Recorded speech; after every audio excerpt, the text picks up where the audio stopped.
welcome to Friday Night Ops episode 62. Oh, wow, 62. Yeah, that's what you said last time at 61. The number just keeps getting bigger. It impresses me every week. Here, I'll move over. We're like oddly out of sync. See, this is what She happens wants when the you whole last camera. minute wrangle Yeah. people together. Oh, man. So we're on episode 62 of Friday Night Ops, and I am Margaret Luperza Crone, your host for the evening as per normal. I'm an SOE community manager, and with me... I am Tony RadarX Jones. I am a senior community relations manager and your community manager for PlanetSide 2. And we will be running you through some of the things that are just going to happen throughout this episode. I just want to let you guys know we are going to start with the news and announcement and what's new with your community manager. And then we're going to do a Liberator panel. We have game designer Kevin Moyer, who will be joining us, who knows all things Liberator. And we will also have a panelist for you guys with Rack, a.k.a. Revengerer, and Crunk and Aetrion. So you guys kind of know some of those people through the community if you play PlanetSide 2 and are, you know, in the know. If you don't, then you're going to learn all about them. And then we're going to have an outfit spotlight with Consortium, aka Cons NC outfit on Miller. So let us get started.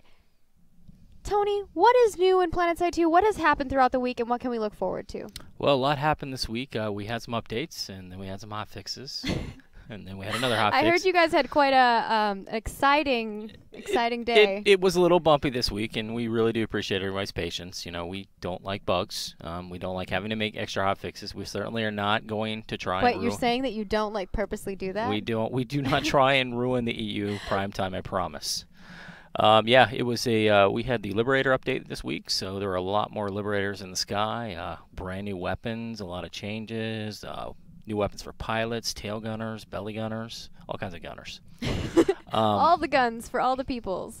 We also released the new kill cams this week, and we're I've heard a lot of controversy on that. I'm sure that's going to come up in our panel here today. There is some controversy around it. Some people seem to like it. Some people don't. You know, we're taking feedback on it. You know, we're certainly not trying to ignore any feedback. It just the change is out there.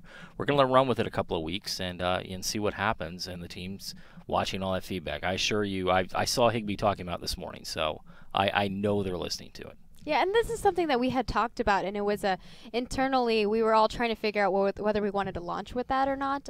I know in the beginning we were utilizing it because it's a very good tool for new players. So they can be like, oh, that's where that person was. Oh, that's how I died. It's a learning tool, right? As you become a more experienced player, yeah, you don't want people to see where you just killed them from.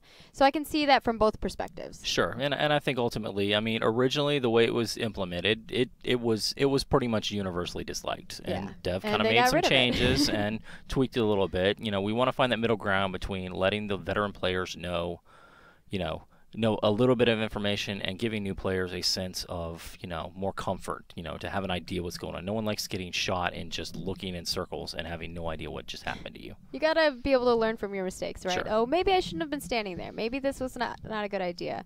I could see the ups and downs of having a death cam. So. Yeah, we'll we're gonna maybe Kevin will be able to bring a little bit of designer intel on that. He's like, oh my gosh, no. He's like, please no. It's not in any way controversial. There's nothing to fear. Nothing to fear at all. Anything else that you want to bring up? We also had we changed the way shared XP works, so it's scaling now. So sorry you guys don't get maximum XP for just a couple of hits on a Reaver. But yeah, that changed, and if you guys have not checked out the roadmap update for today, we put out some squad and platoon. Oh yeah, I saw that you posted that on all the socials too. Yes, so we're talking about squad mentoring. It sounds very exciting. Good way to get people in squads and platoons, and you guys should check us out. We want that feedback, your thoughts on it.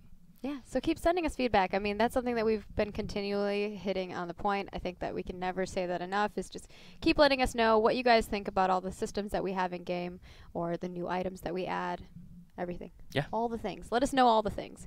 And that's all you got for us? That's all I got. I feel like you should have more things. There's plenty to talk about, but we'll, once again, we do appreciate everybody's patience. We know it has been a little bumpy this week. There have been a couple of fairly large bugs, but the team is, we get just as frustrated as you guys do, and they are over there. You don't see them posting about it because they're running around trying to fix them as soon as possible. So.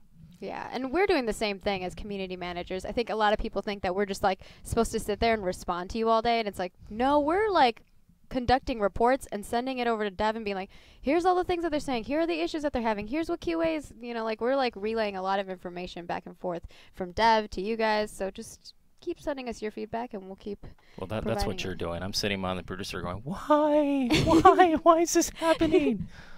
Yeah, that's what you're doing? Yeah. Okay. Well, that's an effective way to do it too. You can just see. Well, see, the thing is, if you already know what people are complaining about, then you just sit there in the producer's office and you go, please fix it. Please, is it fixed yet? When is it going to get fixed? Exactly. So that's what we're doing every day, trying to make sure you guys are happy.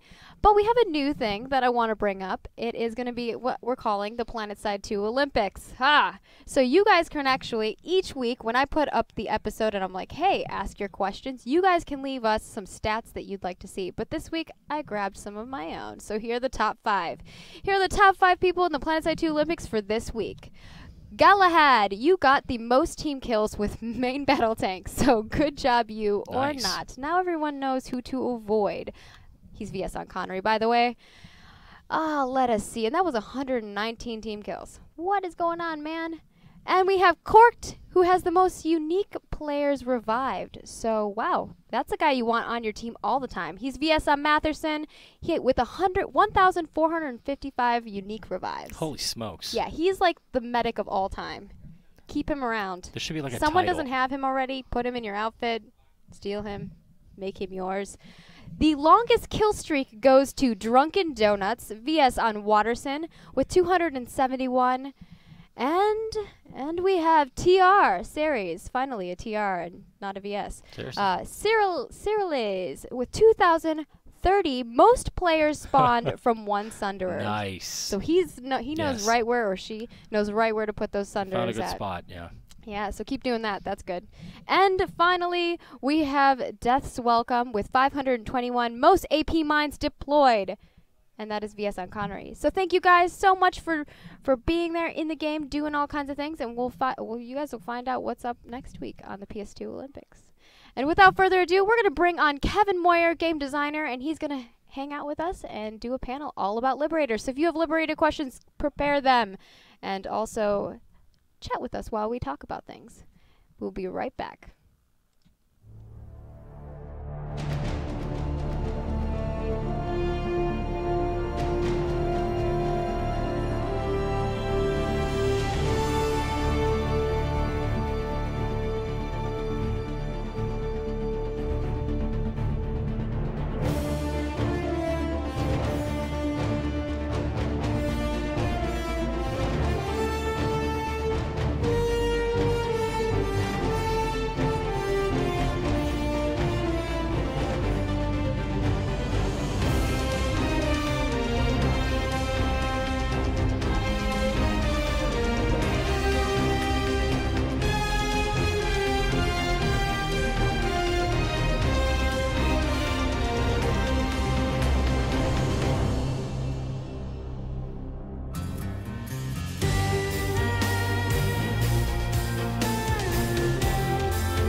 All right, everyone, welcome back. This is Friday Night Ups, episode 62, and we are doing our Liberator panel, and with me is Kevin Moyer.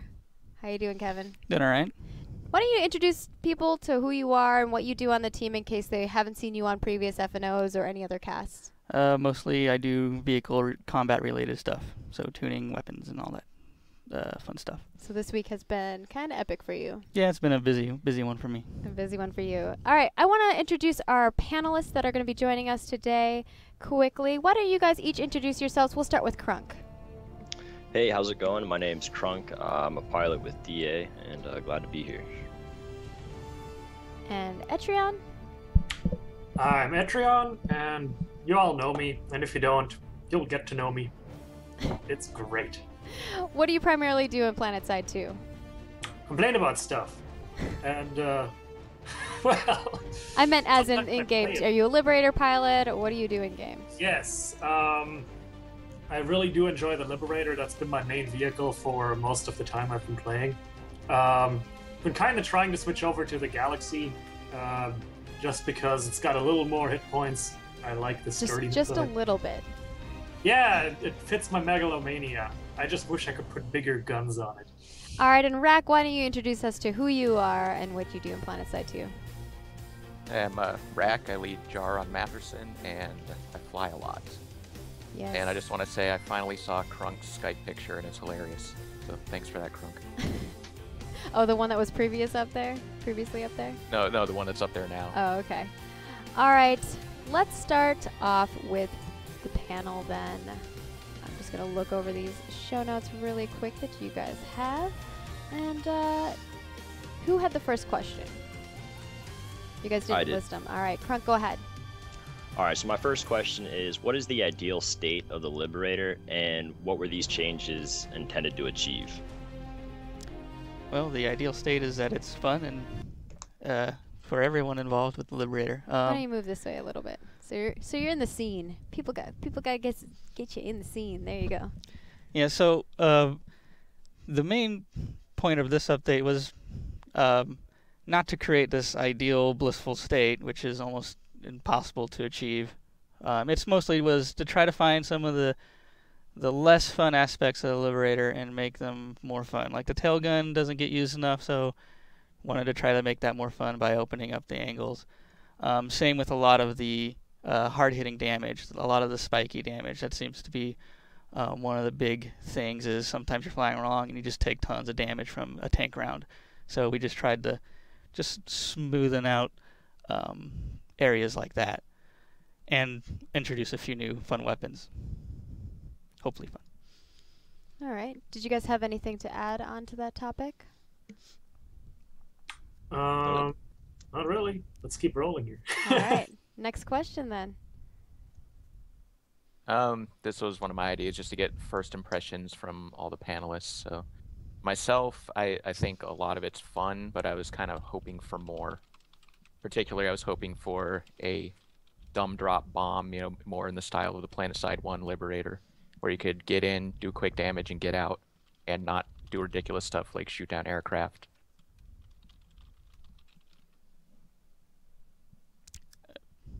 That didn't seem like a question, seemed like a statement. Oh, it's my impression. It wasn't a... Just wanted to get everyone's impressions of the patch. Well, okay. all right. That's a good thing. Let's hear your guys' impressions. Drek, did you want to add your further impression, or do you want to hear what these guys have to say? Primarily first. I've got nothing left to say. Okay, Crunk, go ahead. My first impressions were I was a little thrown off with how aggressive the changes were and how much they opened up. It really made players that were good already better, but it also made players who weren't as good at it be able to do more. But there's also still the factor that a stock lib really isn't even comparable, especially with a lot of how good the upgrades are. I mean, a big concern is how good they are at their base level and competitive, especially with the long timers for resources and respawn. All right, Aetrion? Yeah, I didn't get as much time to test these out as I wanted to because it was only on test for so short a time, but my biggest impression with this was that a lot of these buffs just seem too big. I mean, I always thought the Liberator needed some help, but some of this stuff is pretty crazy. Like, I don't know how many Dalton rounds you can eat now with full composite armor, but it's a few. It's like 6. And composite armor changes is like another topic that we're going to be discussing. But I want to kind of go over a little bit more first impressions, and maybe Kevmo, what do you want to say in regards to what they've said so far, and maybe like what you've seen and what you're thinking about changing, just from a little bit of what you've seen. I mean, obviously you need to get a little bit more testing in, right? You need to see what happens throughout the weekend, see the data. Yeah, well, that's a lot of information to go over. Yeah. But yeah, I understand the concerns. We made the changes. If they're too much, we'll address them. Yeah, I mean, that's something that we've always said. Like, we make some changes here and there, but if we need to go back and rebalance things, that's always something that we're thinking about doing. It's not something that we're like, oh, no, we're leaving it. That's it forever, right? Mm-hmm. Especially since you guys utilize things in ways that we sometimes don't expect. So we're like, oh, that was not what we intended something to be used like. Yeah, and we didn't have a huge amount of time to test, and our in-house testing is very limited, so we kind of, in some sides we were conservative on changes, but on other parts, like the composite armor, we were a little bit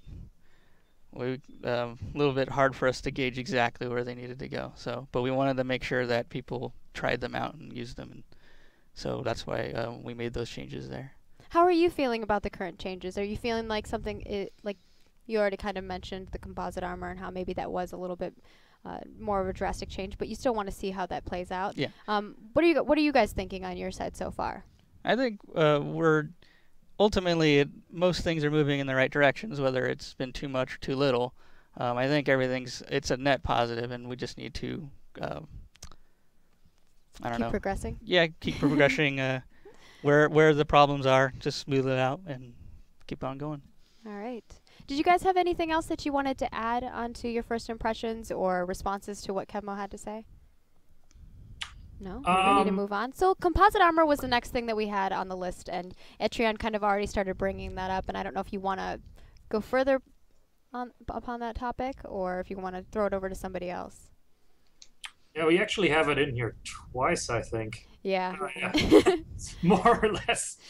It's definitely something you guys wanted to talk about. I think we should go into it because it's really something I want to talk about. And that's primarily because I'm seeing this big push to get people off of the auto repair. And that's really been accomplished by buffing composite armor by a huge amount. It's incredibly powerful now. Stealth also received a buff, and I guess that was kind of more used before. But the way that I see it, the auto repair really has always been something that people use because it's convenient, because it makes flying a lot more fun and gives you a lot more uptime in your Liberator. You know, you don't have to land and repair after every single basilisk shot you take. So I really think it's sort of the wrong approach to try and get people off of it by making the other things more powerful. I would have really liked to see something done to the Liberator that gives it more uptime in general, and then have the nano repair be more like advanced shield capacitor on infantry, where you still have a shield if you don't rock the shield capacitor, but you can make the shield a little bit better if you really rely on it. All right. I want to hear what the other two guests have to say first about the topic, and then I'll let Kevin kind of go in and, retaliate, rebuttal, whatever he wants to do. Brack, why don't you give your opinions on the new changes to the armor? Yeah, I'm with Aetrion on that. I think the convenience of nanite auto repair is such a good benefit that in order to make players consider not using that, you have to buff the other options into absurdity, which is exactly what we saw with the composite armor. Almost every lib I saw on live now is running composite armor, and as a side effect of that, everyone is using shredders now, and they've already started crying for shredder nerfs, even though that weapon's been in the game and been fine forever. I like how Kevin's just that's secretly the best weapon. No one uses it. Been running it since beta, so it kind of pains me to see everyone using it now. And then Crunk, what's your opinion on the topic? Mine's not that harsh. I got about a good 4 hours in last night, and with quite a few other pilots. We did try both composite and with nanites. I actually found I still preferred nanites, but I did find it adds a lot more definition to what build you're running and the role you can fill and how you can fly. But again, I think some of it may have been a little over the top compared to the other things, but it's really going to be about seeing how it fits. I know it's only 4 Dalton shots instead of 6 to take it down now, but it's going to really be a matter of seeing how it plays out. So before I let Kevin kind of go through and say what his opinions are on it, I just want to know if you guys think that maybe it's because it's the new flavorful thing, right? Like it's the new change that has been made, so people are maybe utilizing it a little bit because they want to test it, they want to see how it is, and maybe that it is still a situational playstyle thing, as Crunk was stating. Do you guys agree, disagree? I don't think it's a flavor thing. The composite's without a doubt the best option now, just because it protects you from the stray or not so stray AP rounds that were always shooting at you every pass, and the Dalton libs that were always hunting other libs. All right. Kevin, go ahead.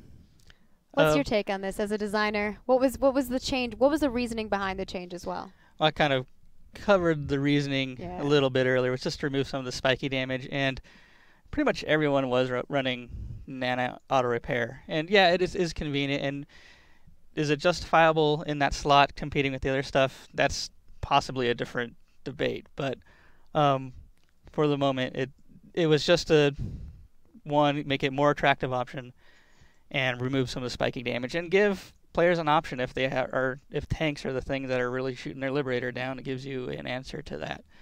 And I'll also say in terms of whether it was too much or not, Crunk's the only person who's told me the correct value of the amount of Dalton shots it takes to kill another Liberator now, which is 4. I've heard 5, I've heard 6, I've even heard people say 7. So I'm like, it's hard to gauge. It feels very reactive right now. So I just want to say, in a typical Liberator on Liberator situation, you have one Liberator sneak up on another one, tank bust it, pull up, and let the Dalton Gunner finish it off. And that situation hasn't changed. It's still the same exact situation. The composite hasn't changed that at all. It's when you get into, a pure Dalton versus Dalton duel, that's where the Shredder pulls ahead. Then no one wants to pull a Dalton anymore. It's easier to kill with the Shredder. What's your take on the Dalton versus Dalton action going on with the Liberators in general? I'm like, that's something that happens all the time, and people there's some people who get really upset about it. There's some people who are like, oh well, it takes skill. And what do you think about that? It's not what I envisioned when we put these out there. But another part of the change, a reason for the change, is now the tail gun is also more important. Maybe that should be considered in your anti-Liberator affairs, and same with the nose guns. Maybe pulling the Vector or the new Spur would be, if you're having a lot of problem with, if you're going out hunting other Liberators, maybe tank busting and pulling up the Dalton isn't the best move anymore. Maybe it should be a tail gun with a walker and some other stuff. So I'm hoping to see some more builds eventually come out, and hopefully it'll be a more diverse playing field. What was that you're saying, Aetrion? Competing with the Tank Buster is still very hard for the other tail guns, even in air-to-air, just because it does so much damage. Yeah, it does a lot. It's a shotgun. It's like the shotgun versus a battle rifle. The Spur and Vector do pretty comparable damage, especially now considered to the Tank Buster. Yeah, it's just sort of, most of the time when you get into a fight in a Liberator, like Rax said, it's not a situation where you see the guy coming and it's a nice duel. You're just flying somewhere. This guy gets the drop on you, You're not really in trouble against an enemy Liberator unless he gets the drop on you, because you're not going to go into a fight with an enemy Liberator unless you do or he does, It's sort of understood almost that if both Liberator pilots see each other, one of them is going to die if they're going to engage, so you hold until you get the jump on the guy. It looked like you wanted to say something, Crunk. Yeah, I was just going to mention that they added more sound effects. They actually increased the sound on Afterburners, so jumping and dunking on Liberators, as been mentioned by Rack here, is quite difficult now, especially if a player has any sort of sound on. Not to mention that something we're going to touch on later, racer frame change added quite a bit to this. The fact that you can go 260 while maintaining altitude outclasses every non-racer ESF. So that whole catching of the Liberators thing stacked with the new composite armor makes that dynamic very interesting and adds a cheese factor, which I was going to try and bring up later. What do you want to say in regards to that, Kevin? Anything? No, I'm good. Kevin's like, I'm good. All right, I think we should move on to the next topic, which we've covered a little bit in some of the discussion that we've already done, but it was about auto repair and just the slot options in general. Who wants to start us off with that? I'll just reiterate what I said. I mean, it's such a good option that to compete with it, the other options have to be absurd. Okay. Yeah, I kind of feel that the main reason why it is such a good option is mostly because it makes the Liberator a lot more fun to use. Just the ability to actually stay up there after you've taken a couple shots from a Basilisk and not having to land just to fix a little bit of damage. It's the convenience, right? It's a huge deal. And the thing is, the tanks killing you thing, that's exactly because the nano armor allows you to get away if you're just taking a few scratches, but when you're taking that huge burst damage, you know, then you're in trouble. So slotting out of the nano armor in order to avoid that is basically, you know, yeah, sure, but now all that random tiny little dinky damage that you would have ignored otherwise forces you to land just the same. And Crunk, what's your take on this topic? Well, I'll touch a little bit on what Aetrion was saying. With right now, there's not a lot of gravity on the ground weapons, so there's no buffer on their effective range. So you can effectively run 3 hexes from one fight, only to be shot from 2 hexes away again. And trying to find a safe place to land is sometimes difficult. I noticed when I was running composite last night without it, I died twice as much as I normally do just because I was getting snagged while I was on the ground trying to repair. And so this brings us back to the design aspect of things. I'm going to just ask the question that was originally there, which is, can auto repair be a slot option without having to make all other slot options too powerful to be equally attractive? And that's kind of something that you guys have to face is, are all these slot options in this one location as equally accessible and usable in different situations? And I want to know from your take, I know that's a really difficult thing, what you guys are like, what steps you're taking to make that happen, or what you're looking at in order to kind of like buff or debuff some of these other options that players have. Yeah, the biggest problem with the composite armor compared to auto repair is one's more power and one's more convenience. You can argue in some ways how much, but yeah, it does make the choice a less fun choice because of that. Whether we can move it off, I don't know. At this point, it's a big change. I won't say we won't ever do it, but there's a lot of other things to consider. It'd probably have to go across every other vehicle.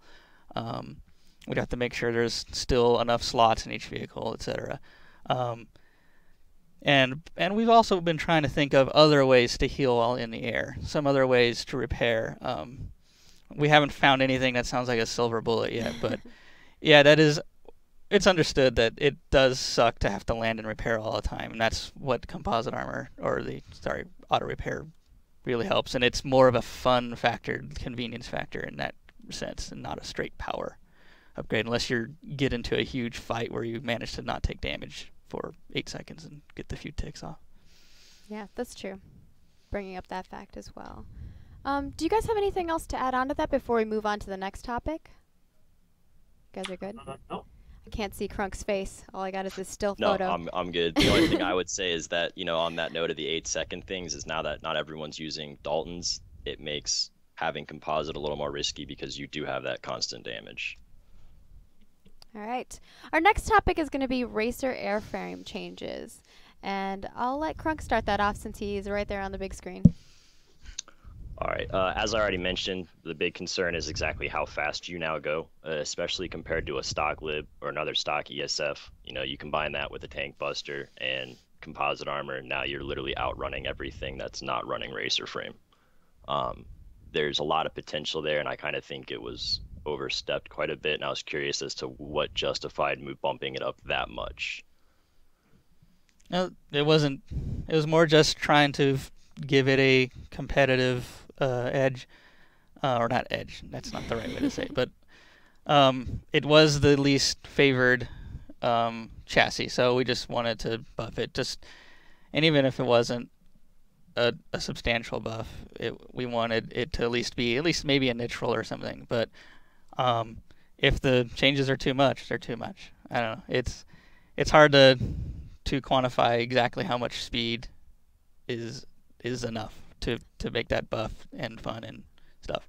What's cracking me up in chat is Astuerto. I don't know if I'm saying your name right. He's like, the racer chassis, the new changes to the racer chassis just make you crash more. It does. I just had to bring a little light heart into this all. It just kind of cracked me up while I was reading it. But did anyone else want to bring up something, maybe Rack or Aetrion, on the topic?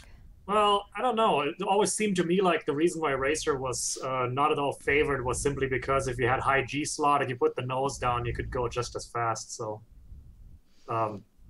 that's kind of where I see it being so much faster. Actually, that's something that a lot of people are bringing up in chat. They're mentioning the high G versus now the new Racer chassis and the differences between those. I don't know if you maybe want to kind of like highlight anything in that regard. No, just yeah, the Liberator does have the unique. I mean, every aircraft does have the dive speed, climb speed, and all that stuff. The Liberator and Galaxy have it more so than others, and the number I landed on was more based on the cruising speed of the Liberator. If it's stepping on the toes too much of high G and other stuff, then adjustments will be made. Yeah, I mean, I can fly 254 upside down at level flight with Racer. 254 level. Okay, that's not what I was getting in my internal testing, but I'll have to mess with it some more. All right. And Rack, I don't think you got to say anything yet.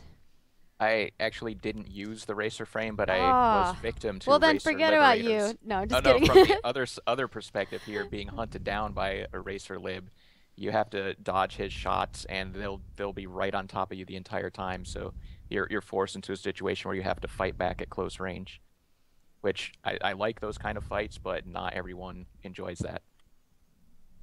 Okay. Did you want to say anything else in regards to the changes made to?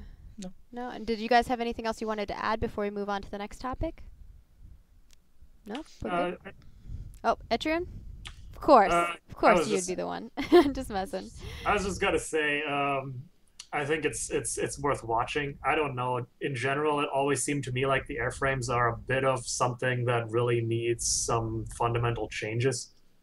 Not in the regard that they're horribly unbalanced, but in the regard that, especially for ESFs, which is off topic, but dogfighting, for example, is not at all good for dogfighting and so on. So it's like, yeah, we brought that one up. It's more last so a panel. naming issue, yeah, and right? I was like, I'll just switch the names, so that makes everyone happy. I think I actually came over there and I was talking to you like, about this one time, and you were just like, yeah, the names of all those are kind of like, they don't really match it. And that was something that they had already been thinking about a few months ago as well. Mm-hmm. So. Right, so it's like the high G airframe really allows you to get the best mobility in the air if you're sort of hovering. The precision or dogfighting frames should allow you to turn faster, but for the most part, it really doesn't all that much because you can't pitch any faster with it. Just roll a little faster, and you yaw faster. But pitching is still way faster than yawing. And then Racer, yeah, it should go fast, but how fast? It does. He's like, it does.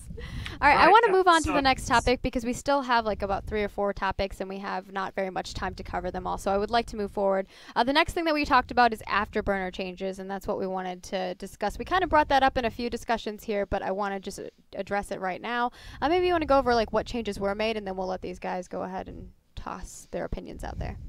Really, I was never quite happy with the Afterburner from launch, and according to the numbers, it looked like could use a buff. So I just essentially all I did was lower the initial cost, and it could burn for 2 more seconds instead of the 1 second, which seemed you could feel a lot more and seemed to get you moving, and that's basically it. Crunk, why don't you bring us your opinion on this matter? I think the sound effect was a great balance for it. I love the extra duration. It doesn't actually perform the same. There is a bit of delay or less acceleration when you kick it in. I'm not sure if that was intended, but there's something definitely off there. But overall, I mean, I'm pretty happy with the new way it is. I've been using Afterburner since launch. And yeah, Rack? Literally all I changed was the costs. That's all. I didn't change any of the handling performance stuff. So it was never actually reaching its top potential speed, though. So maybe that's what you're feeling, because you would hit it. I'll check footage. Okay, because yeah, you could before you could hit it and you'd be out of fuel before the top speed hits. And all I did when I upped the fuel is I just hit the button and I got a higher top speed.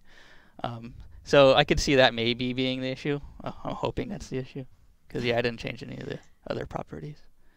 All right, and Rack? Like Crunk, I've been using Afterburner since launch, and I've had the same experience. It previously you could be at a standstill and hit your Afterburner, you'd be almost at top speed immediately, and I would use that to dodge shots from tanks or dodge Dalton rounds, and it feels sluggish now when you hit the Afterburner. You're not quite there yet. It feels like I get hit more often, but it may just be, like Kevmo said, just a perception thing. All right, and Aetrion? I haven't gotten around to using the new Afterburner yet, but I bought the old Afterburner and I was really disappointed with it because you just hit it, burned for like 1 second and it was done. I've always loved the Afterburner. I don't know.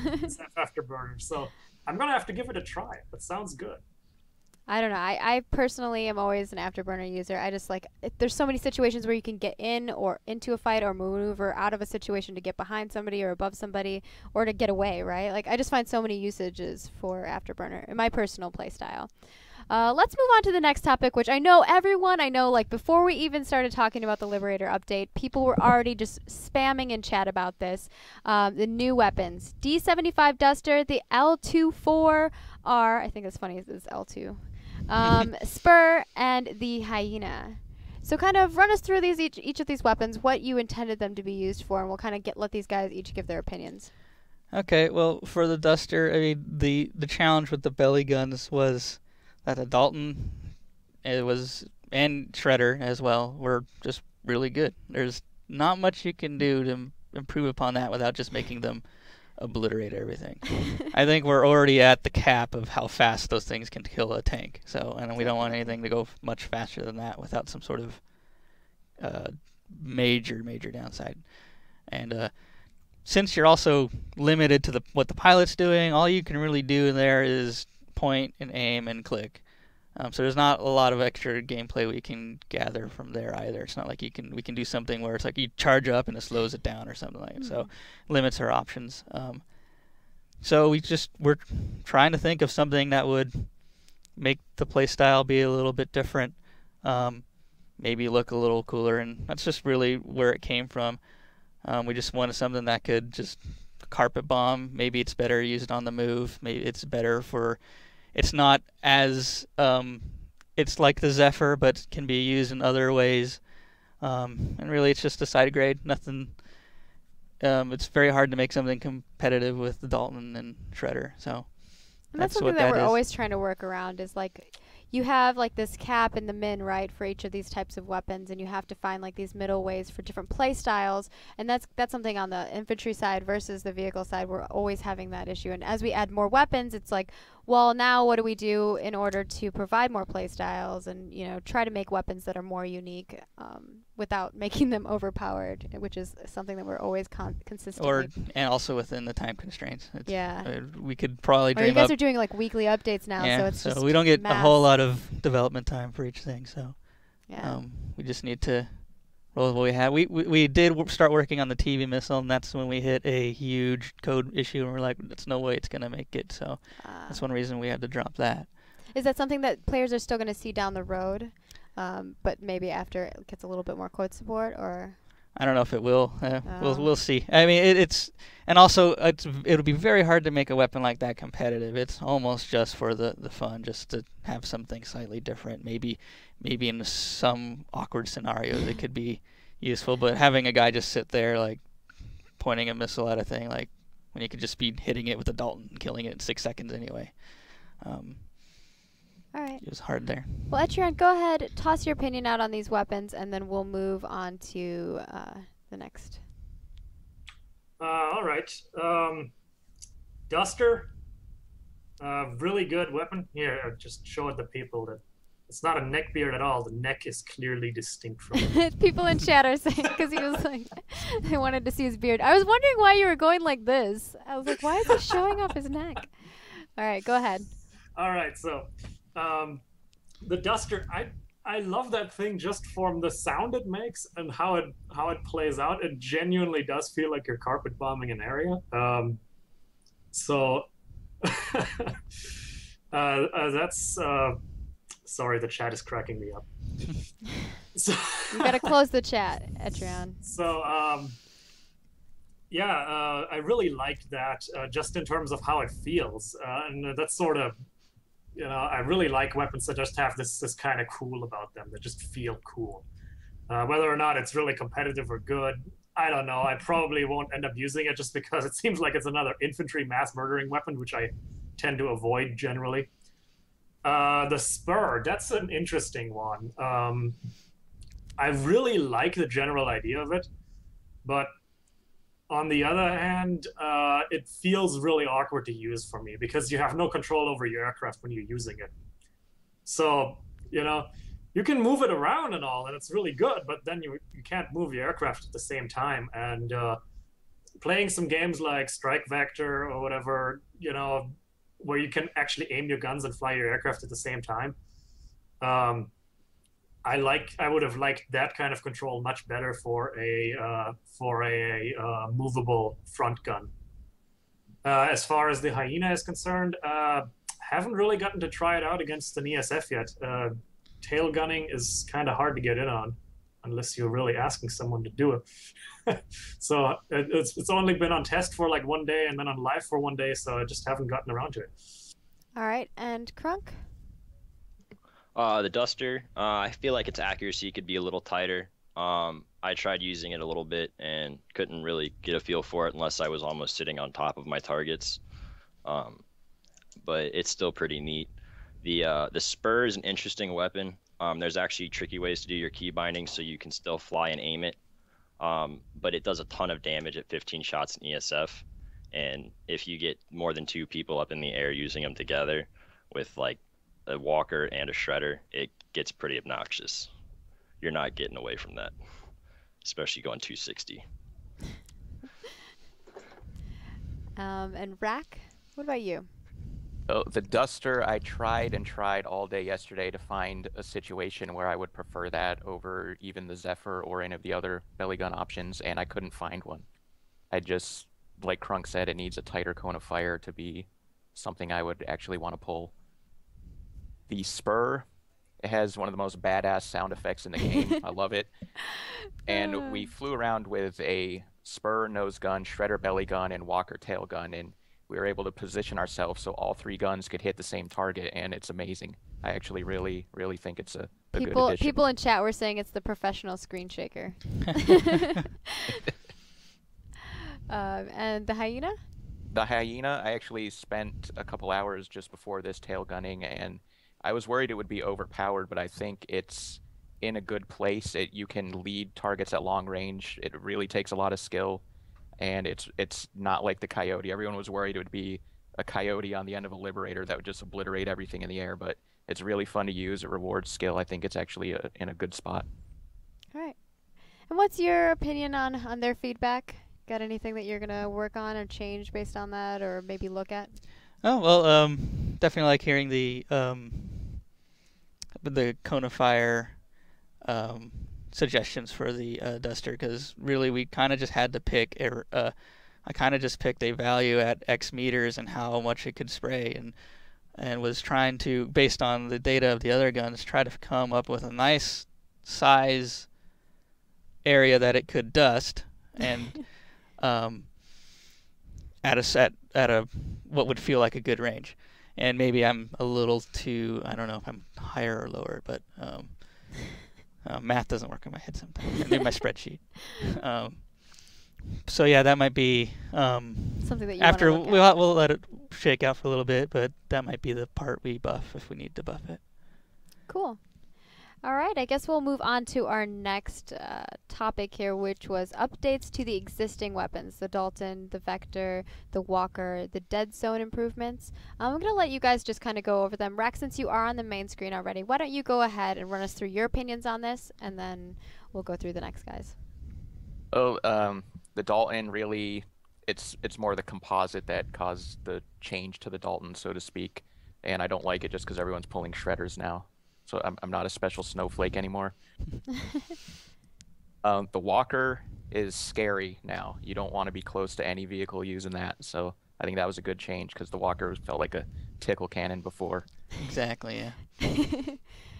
The Dead Zone changes, I really like that the tail gunner can participate now. So Those are awesome. That's my favorite change. I think a lot of people agree with that. I mean, people wouldn't even have a tail gunner sometimes, Yeah. and I think maybe you guys are able to see that too. You're able to see how many people are actually in each of these liberators. You don't even need to go to the data. You can just fly around, and you'll see most of them don't have one. Yeah. So hopefully now the 3-3 will be more common. Good. I'd say at least 80% of the libs I've killed in the past 2 days, I've had 3 people. So mission See, and that's accomplished. nice for the people killing them because you get 3 kills instead of 2 or 1. You actually get less XP though, thanks to the assist XP change. That's my only complaint about the patch, really. But that's a whole different topic. Yeah, maybe we'll have to bring the XP guy on one of these days, and you guys can just bombard him. He's been on past FNOs, but people just don't have good questions for him. Maybe we can pre-lib some questions in for him. Anybody else have anything to add on to this, or do you think that Rhett covered everything? The only thing I would say is that the Shredder, maybe a little cleanup on that dead zone. I thought there was hopefully going to be some dead zones on the thing. I do like the tail gun, although there are a lot of people complaining about the graphics. But it is kind of nice because I was running with a 3 out of 3 lib all night yesterday. So it's pretty good having someone back there. Yeah, it was. We tried to do adjustments to make the art less clippy, but overall I think it's better to have some clipping than. Hey, I can nothing. live with the clipping if great mechanics and gameplay.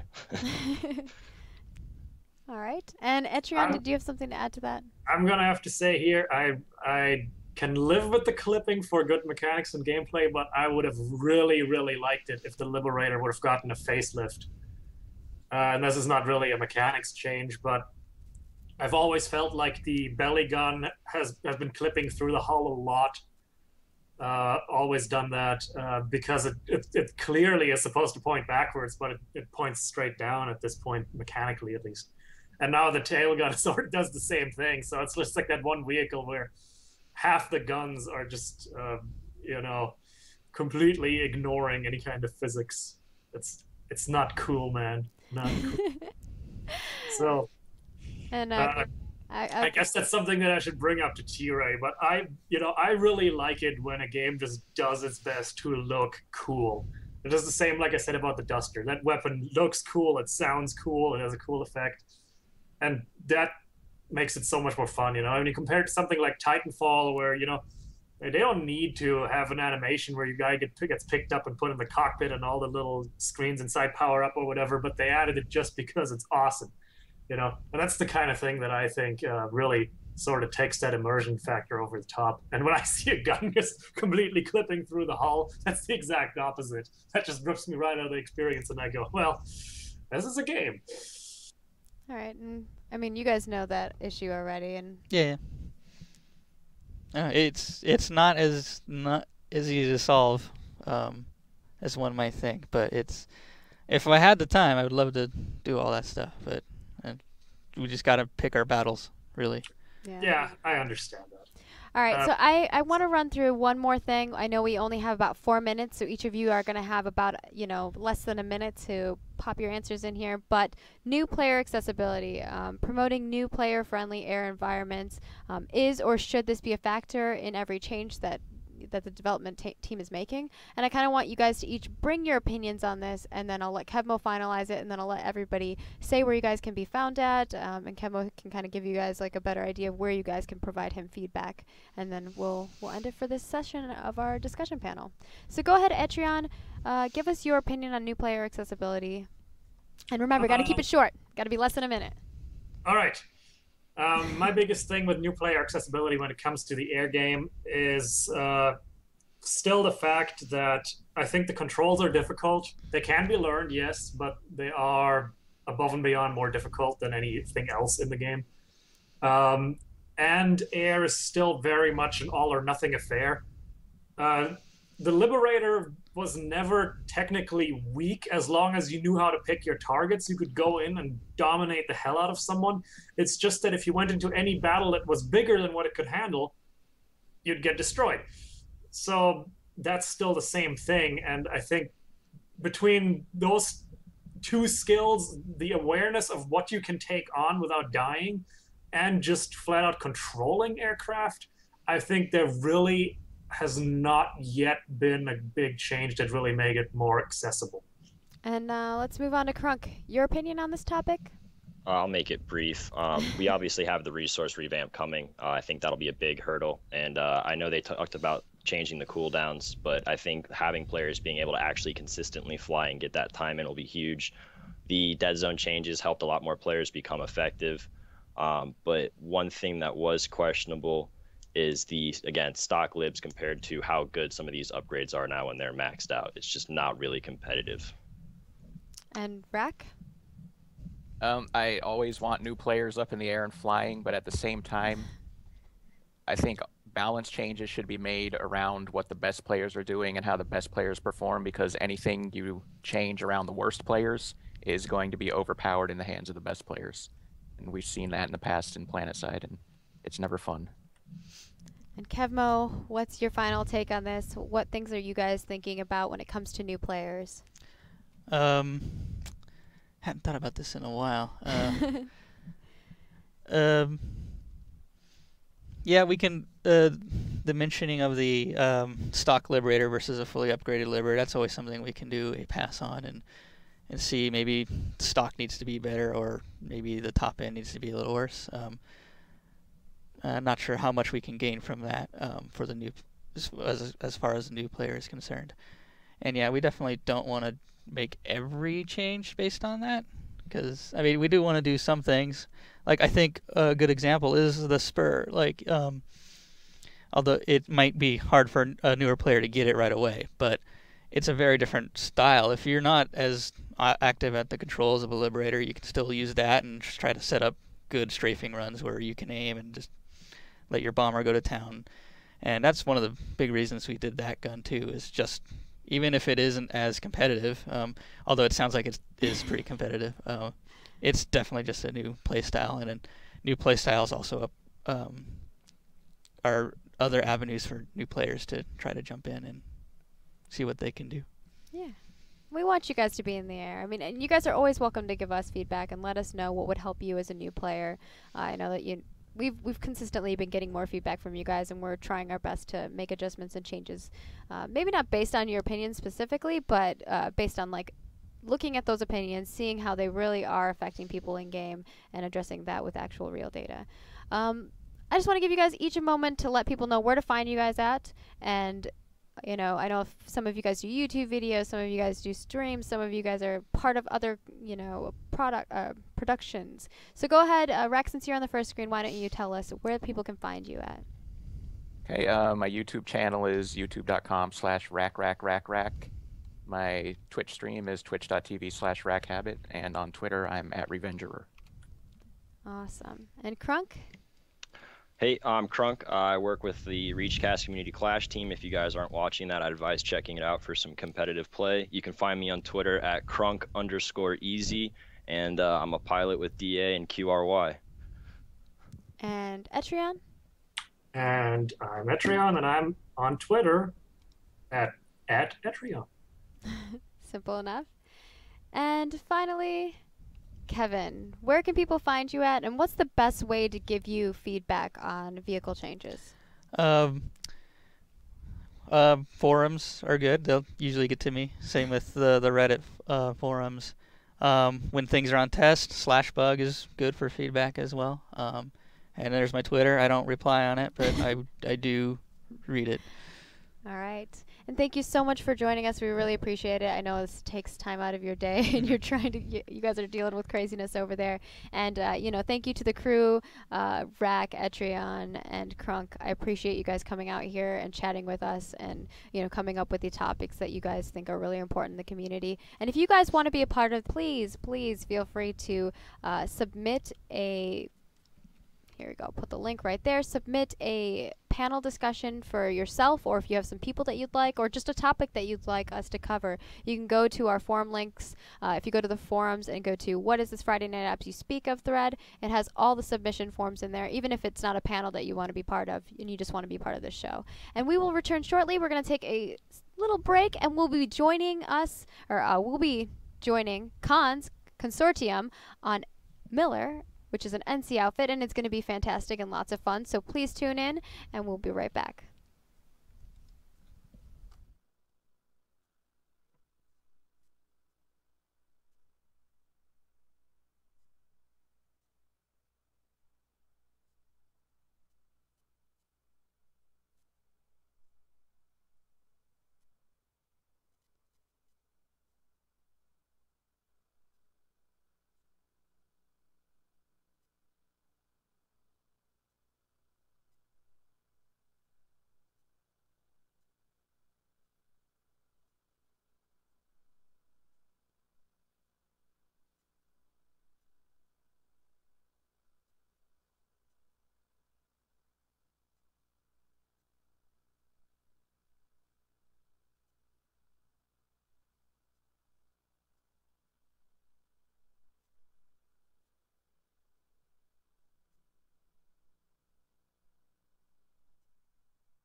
Hello everyone, welcome back! I'm alone now. We're going to be starting up the Outfit Spotlight, and tonight's Outfit Spotlight will be on Miller. You guys are welcome to join us as enemies or friendlies in a fight alongside us, but I don't think they'll have open platoons. We're going to just hop in and chat with them on TeamSpeak here. So hello guys, how you guys doing? Doing well. Awesome, awesome. Cold SMR. Hey, good evening. So I'm hopping into the game here. I'm having some issues with the computer, but oh, there we go. We got it. Sweet. So I just need an invite into your platoon. And I am Luperza Miller. Should make it pretty simple to find me. So before we do anything, why don't one of you guys kind of run us through who is Consortium while you guys are trying to toss me an invite? Well, we are obviously an outfit in PlanetSide 2. We are primarily infantry. We're not exclusively infantry. We basically, it's like a base that we build everything else on. So we try to be as competitive as possible. We run regular training, have dedicated training officer. And is this training just primarily for your guys' outfit, or is it for anybody? And I still need an invite. Yeah, I'm working. I'm failing miserably.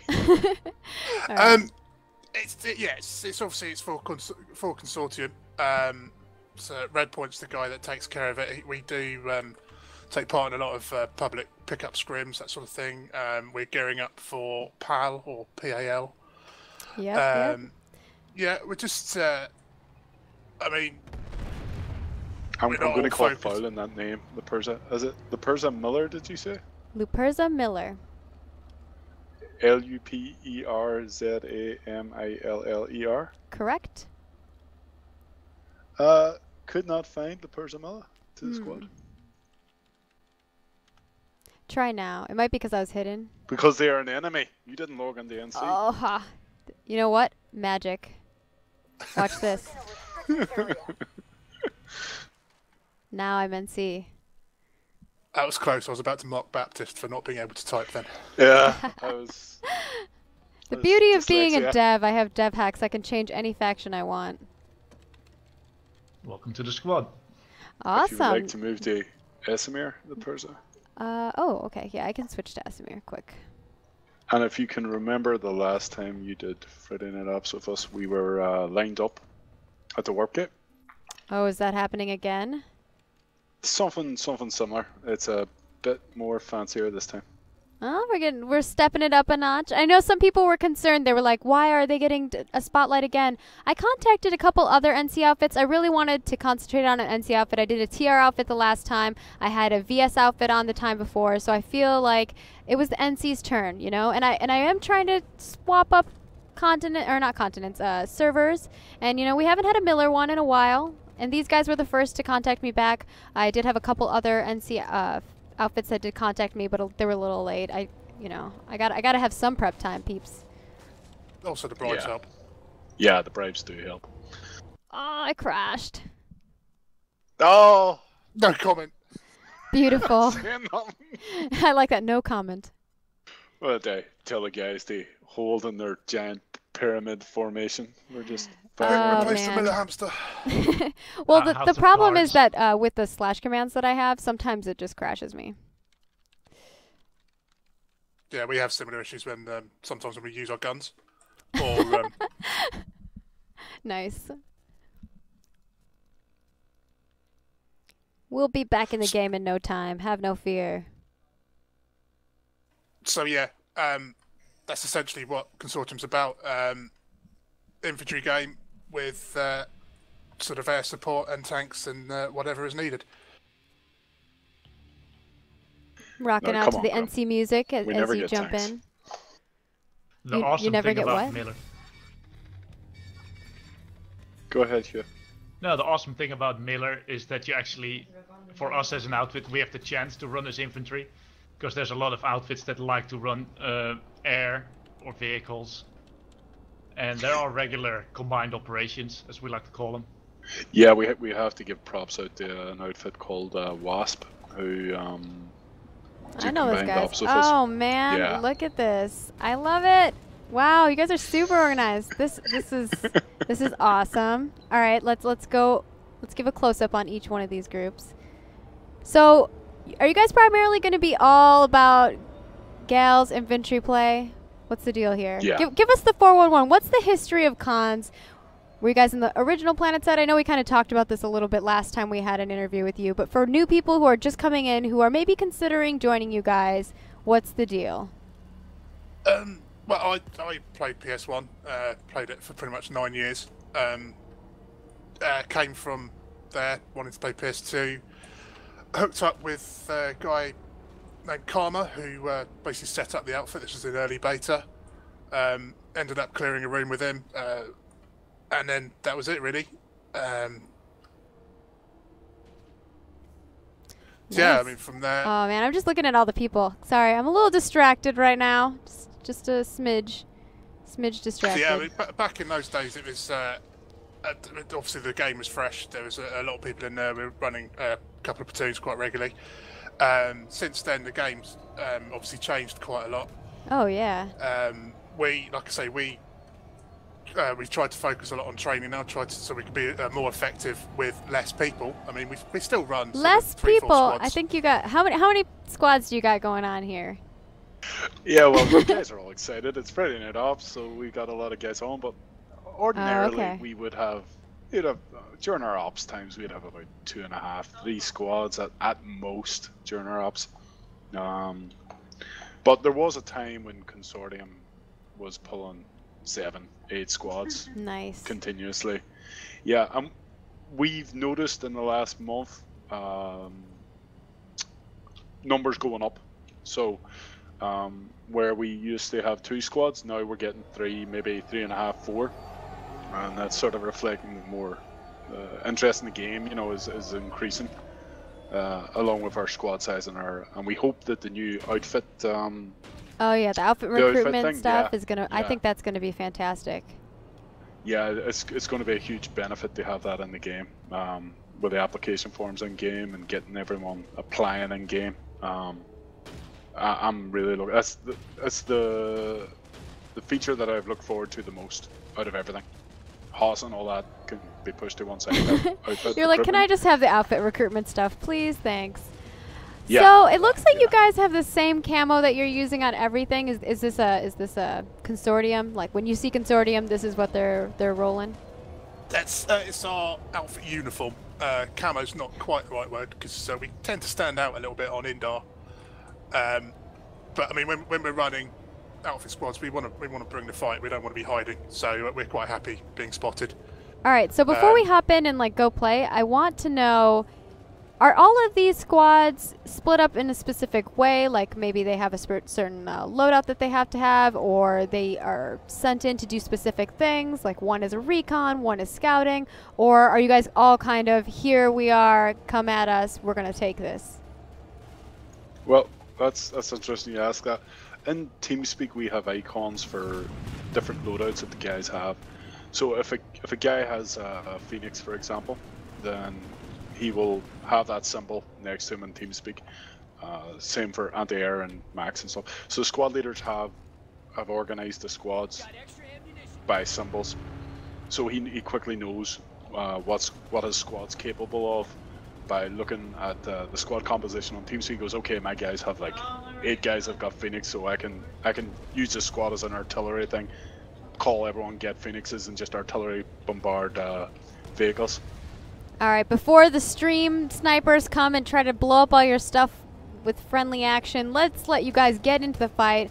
Go where you need to go. As long as you guys keep the platoon waypoint down for me, you don't need to tell anybody anything. I'll just go to where you guys are at. I'll follow you guys around. You don't have to try to give away too much because I know that can be rough. But if you want to, you're welcome to, and you can tell people to come at you. I'm fine with that too. That's how VG rolled last week.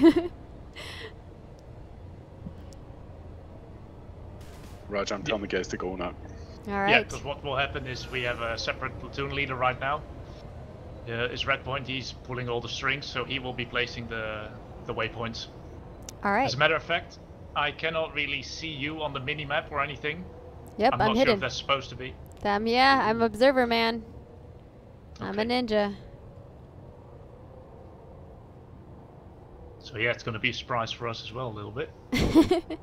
A surprise for you? How Moving so? in 10 seconds, moving 10 seconds. We go on octagon, octagon. Oh, that will be nice. It's just not the crown. Yeah, like last time, yeah. Look at this. So should I Go wait on, for the go to majority of the planes to roll out, or should I just follow one? You can follow one. You can follow Alpha. Okay, that's who I was planning on. It's going. I found them, and I'm chasing them. So what is your guys' strategy here? Are you just going to drop all of your guys onto one point? Are you going to have one drop onto one point, one drop onto another? What's the deal when you get to Octagon? Yeah, Alpha's dropping Charlie. Delta wants to drop Delta point. So I don't. Well, we usually we Talon don't 3 like is rolling Alpha, in. so Charlie is Alpha. We don't like rolling in like there's like a big ball just in one direction. We do try and keep it a bit more tactical. But I mean, essentially, the game is about numbers. So if you've got a fight where you've got 70% pop to the enemy, it's a lot better, obviously, if you've got those squads in the same base but working together. So not all sat in the same point, but you've got certain squads will be flanking around, hunting Sunderers. Other squads will be doing, other specific jobs. And here the drop But goes. I think it's going to be a case of see how Red Point does reading the fights. No pressure. No pressure Not at at all, all. right? And it's not only going to be that. It's going to be people are going to be coming for you guys. That's how Friday Night Ops works. People get excited. Move us to Delta, Hugh. Move us to Delta. Grum, we'll stay in the guns in this bad boy. Yeah, I would like to call out because I'm looking on the map and I see the activity. Miller it's over here. It's 2 a.m. in the morning on Saturday. I'm calling out to everybody watching the Friday Night Ops. Come and join. All right. Play as an enemy. Bring it on. Yeah. So you guys heard them. Hero. If you want to bring it, bring it. Go ahead and hop in here. Your TR or Vanu. We are on the Miller server. So this is the calm before the storm, right? It's always, you get it, you have to wait, Definitely. and once it starts getting lower, then you start having the enemy roll in. I'm just going to kind of open up the map so you guys can see what's happening in general. Well, this is kind of good because it is one of our specialties is ghost capping. So we're really good at that. Well, Yeah, we're Esamir does have a classic ghost really huge high pop of NC here. So the Vanu and the TR kind of do need to make a major push together if they want to take you guys out. Just in this area, we're seeing, oh my goodness. A lot of air coming. Yeah, a lot of air coming. And that's friendly though. Yeah, I was just going to say, Fashion and most other guys that's have the just, opposite- rolled in with galaxies. That's the opposite of what you requested, but Yeah. I This think is where we're all going to Consortium get will taken go out. TR. We're all going to get taken out by the one lonely spawn sniper. But Hugh, try and keep your galaxy alive. Red Point saying we're going to try and keep the galaxies alive. We might be pulling off and going Jaeger's Crossing. Where's that? And I guess if you guys have any questions, you're welcome to toss them in chat. And if you are normally an NC player, you can play NC, but I would highly recommend playing VS or TR in this situation. Roll a new one, just come and have fun. And thank you guys so much. I mean, it is like 2 a.m. for you, right? I mean, it means a lot for me, for you guys to come hang out with me, tell me about you guys' outfit, showcase it. I mean, I would love to see you guys in prime time just because that intro scene was awesome. yeah, it's it is good for a lot of our members to actually sort of be here for this sort of time of the night. I'm So, personally sort I of- mean, obviously you're not getting much resistance here right now. Is there a way that you guys set up at these points specifically that you might want to divulge a little bit? Ooh, I'm actually in one of them right now. I'm at the A point. You guys can kind of see how they have their NG setups, their medics, whatnot. They're prepared. Yeah. A point is a good example, but I think a better example is the guys at Charlie Point. Okay. I'll head over to Charlie.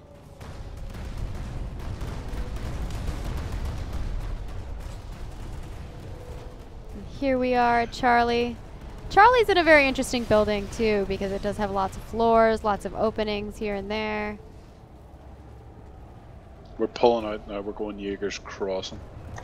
One thing we've learned from locking these down and watching other competitive outfits playing is that a lot of them seem to, once they've got a point now, they just push the spawner and just try and lock the enemy down.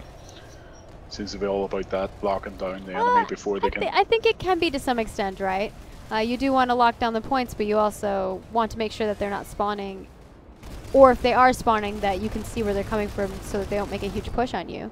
So Yeah. From a competitive standpoint, I can see that being important, but it's definitely not the only point. Well, it's all down to the squad leader, really. I mean, you've got to read the fight. If there's only a few people spawning in, then yeah, just camp the spawn doors. But if you've got an organised push coming at you, you're going to need to at least keep it so you can get back to the point quickly. Oh, so they're wondering if you guys have a URL that they can go to, maybe if they want to join you. What is the process? We have a website based on an engine forum. It is www.consortiumnc.engine.com. There, Baptist and Grim set up their rules on how this works and what you can do to join. And I think Give if me an angle on any that, of my guy. mods Yep. are on, they're welcome to toss that in chat. Otherwise, I'll have to do it at the end here, at the end of the show. Yeah, we have a link. They apply to Consortium. It's just a matter of going to the website, filling in the application form. Don't be just using one-word answers for your application form. And try and put a bit of beef You gotta impress them.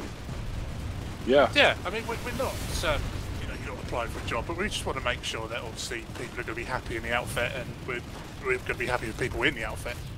So yeah, more information the better. Not a Shoot job. that. I thought Only you guys our were only paying. restrictions really is you have to be over 16 and above battle rank 20. And Okay. NC. Your main character has to be NC or mother, and that's it. Okay, so you do allow people to have alts on other factions if they want. Sandra there, yeah. Sorry. Okay, Grim, you little farmer. Oh, they're all bunched up. Oh, hello. Let's do what we practiced. F5. Baptist, get the other gun. I am lost. Oh no, wait a minute, I'm back. Well, they're shooting back. That's not fair. It's half. Yeah, no. I think that's how it works. They're gonna It's shoot you back. It's not what we agreed with, TR. I found our Prepare weak point. to abandon ship. Red Bullets. alert. Oh, So do you guys they're normally like steamrolled. going to the alerts?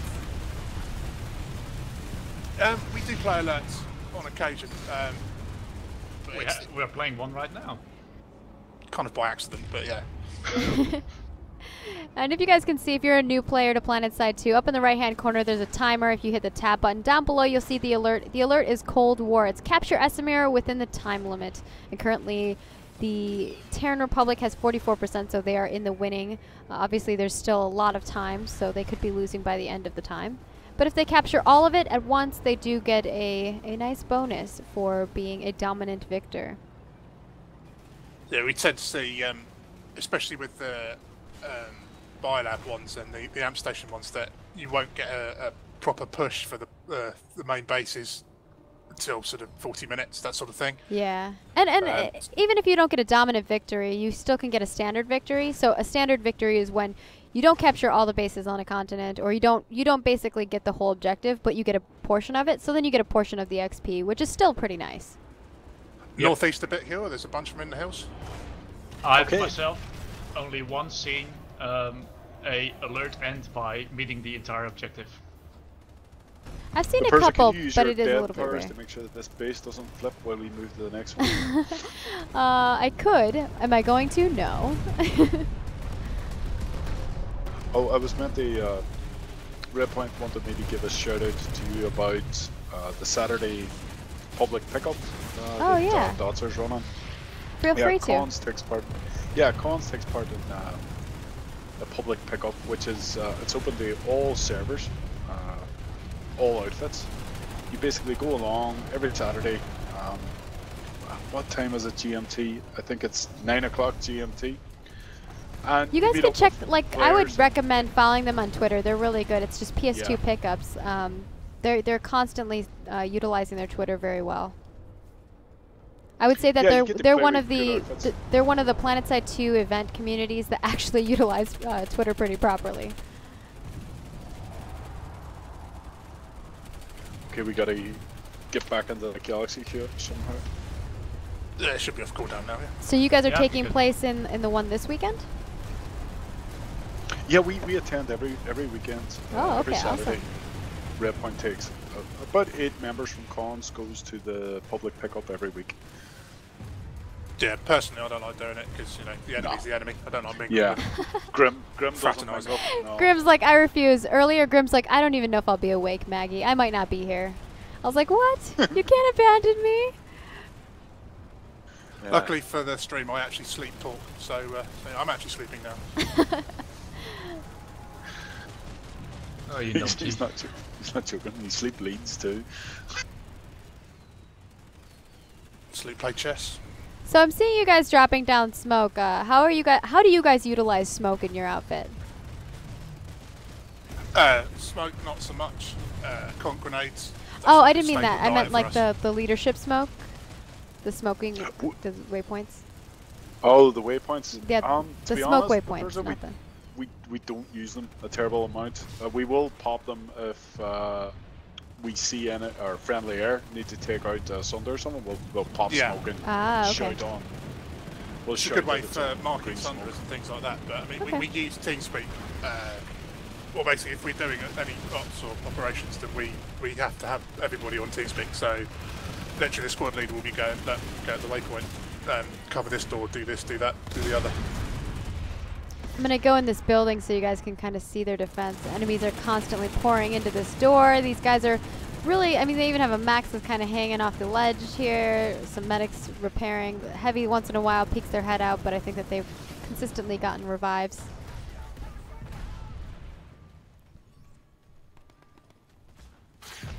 Yeah, there was one point where we had, I think, in the outfit that you weren't using Sunders or spawn points, or the only way you were going to get up was a medic from your squad. It's the only way you respawn. It looks Just like one of troll my them, you guys. moderators did put the PS2 Pickups Twitter in the chat, so be sure to give them a follow. They do lots of really cool things, and the whole community can kind of be a part of that, so I think it's great. The PlanetSide 2 community is fantastic. You guys do so much. Like, a community manager can't even handle all the things that you guys do. Yeah, I said before to some of our guys that I've played a lot of MMO games in the last 3 years, and this is the first time where I've actually. Normally, you get kind of a, you're for your own outfit, your own guild kind of thing, but especially on Miller, I mean, everybody sort of. I mean, we work a lot with NCTO, which is an alliance with a bunch of other outfits, and we coordinate. We do joint ops. We coordinate pretty well together. It's and I know TR and VS do the same thing. Massive tank column to the northeast. It's NA. Ooh, I like few it. other ones. Yes, they're bringing it. Like we were saying earlier, if you are TR or VS, bring the fight to us. We want to show off what cons can do. They're ready for it. They've been asking for it. They're calling it out. So it looks like we got some homies here. They brought some prowlers, some lightnings. Oh yeah, I want to see this. So how are you guys going to handle this armor column? What do you guys normally do against large armor columns like this? Run away. You run away. Cry. What? Rage on the forums about tanks being OP. That's not useful. That's not We adapting. start with not putting Grim in the lead. And, I like to lead No. from the back when I'm running away. Yeah. right now we're trying to lock down this base so it actually flips, so we can move out. Then Okay, they will probably, focusing on the the actual objective. That's good. Yeah, what I expect is they will do a little fallback to the east and then try to flank them up north to get those tanks. I mean, Okay. we don't now really that like, now that they heard your meat reserve strategy, reserve, we'll see how so- they react to that. What Red Point has decided to do, and maybe I should just say this very slowly to give him time to do it. is- Oh, I've seen some okay, redeploying rockets. the galaxy. Yeah, he's just Oh. leapfrogged the tanks. Yeah, he just decided to leapfrog, fight the tanks, and then leapfrog over them and hit the base. You're definitely where putting everyone some treated. pressure on them with these rockets. They're having to back up a little bit here and there. I mean, that's one of the the nice things, especially about Amherst, where a lot of the bases, it's not all about exposed points where you can get farmed by tanks, and you have to get out your vehicles to actually take bases. So well, that was something that they really tried to concentrate on in Amherst, was making it so you couldn't just get farmed. They wanted there to be some play for infantry.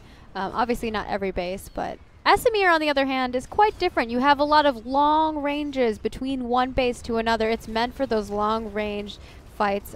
You want to utilize a lot of your tanks because you don't have all that cover from, you know, spires or trees for your aircraft to hide behind. Yeah,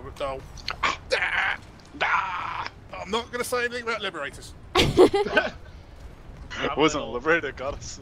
According to the kill cam, it was a lightning. So how do you guys feel about the newest update? I know obviously you're trying to lead platoons, but answer at your own leisure. It's controversial, Luperza. It's a controversial. I don't mind controversial. I have never had a problem with controversial. I don't know if most people who know me, I'm all about, you know, you got negative feedback, bring it, but bring it in a constructive. That's what I want. Just complete silence. They're like, I have nothing constructive to say. You either don't like it or you absolutely hate it. I'd say that it's very, very good, and the positive feedback with the how you've done during your life, with your score that you've brilliant. But it's the direction, I think, where you were killed from. I think that really is. Oh my gosh! I was just watching you, Hayer. I don't know if I'm pronouncing your name right, but you are a crazy madman. Seriously, you just had like 5 tanks around you and you're just running. Like, I'm like, you're just running across the field. I'm like, what is he doing? I decided to go check him out, what they were doing, and then I ran out of rockets and I thought, no, see if I can make it to the sun, but I didn't. You did not, but... No, it's the one-man army distraction, because as you can see, the entire outfit is now on the A point. It's, very nice. All part of the plan. I'm watching this tank battle ensuing and some aircraft, but yeah, you guys are on A. Did you do a gal drop or? Quite nice to get people when they get the farm. Okay. See, I missed the gal drop. Darn it. Well, now I can watch you guys hold and defend it, though. So do you dedicate all of your squads to holding within, or are you just like here, Alpha Bravo, kind of chilling there, and then the rest of your squads try to take out the tanks and secure the area? Ideally, you would like to have a bit of aggression, but well, sometimes with tanks you're just not able to. You're just sort of locked down. That's where we would call in support on the command channel outfits like J&J or Wasp or well, you guys are doing MCY. alright. I mean, there was a whole bunch come of... and help us. There's a huge crew of TR right outside of your building, of this double stack at A. And I believe your Charlie squad just came in and flanked them from behind and took them out. It was very, very nice. And then I get to hear the little rockin' out music from the NC. Love it. Looks like you guys have secured most of the area now. Yep. We're going to crash the biolab now. Okay. Biolabs are always fun. Yeah, for any TR that's listening, yeah, we're about to just crash the biolab. For any Manu listening, switch to TR. We're going to come straight through the teleporter room. And okay. We're moving to Hossin, guys. If anyone wants to fight back, Hossin's where we're going. Yeah.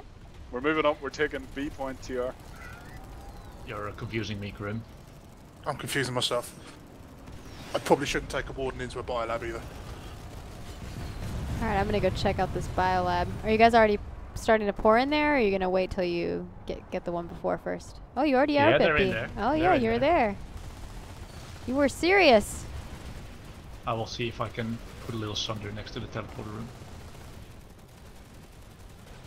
Those little things always help. Alright, so it looks like they're going to take out the generator first, which I think is one of the most important things. Most outfits do that. It's very intelligent. When you take down this generator over here, you then unlock the spawn control room, which is over here. So once you can get that shield down and you're able to take out that shield, then they can't spawn in the biolab anymore. It's pretty awesome. It does take a little... Sorry, go ahead. One of our favourite ways to fight in a biolab, it's not so much taking the biolab itself, but when if you lock down the double step building that's around the generator, and usually sort of B point, and just basically control that building and just have it's just fun, yeah. a massive population just keep pushing at you and just like holding it for Do you as long as guys, you can. do you guys ever go, hey, let's just hold this room for as long as we can and not even try to take the biolab? Oh yes. Yeah. Those are always fun. In old school PlanetSide, we had gen holds. Obviously, they weren't as big as this. The rooms were much smaller. They were, like the size of a closet compared to this. And we would just hold down there with as many people as we had. We had maxes who would, in the original PlanetSide, you could have inventory. We would have maxes that would be bringing us med kits and bringing us juice for our glue guns and our medi guns, and it was just insane. It was a lot of fun. Yeah, inventory. Would you ever reintroduce that, or is there ever talk about reintroducing stuff that you get more consumables, especially with the resource? I don't know if they'll add more consumables. Maybe someday. I know that with the resource changes, it's going to be a lot different. You're going to have a lot of really neat meta that's just going to happen and occur based on that. I think you'll have a lot of little mini objectives that you never had before. I've not heard the term glue gun for a long time. I know, right? That's how you know it's old school. Probably still got some. I don't even. It's not called a glue gun though, really. What was it actually called? It had a name. I just have always called it glue gun. I don't know what its legit name is. I Pass. to be honest with you, I only remember it. I like how he's like pass. I don't even want to try.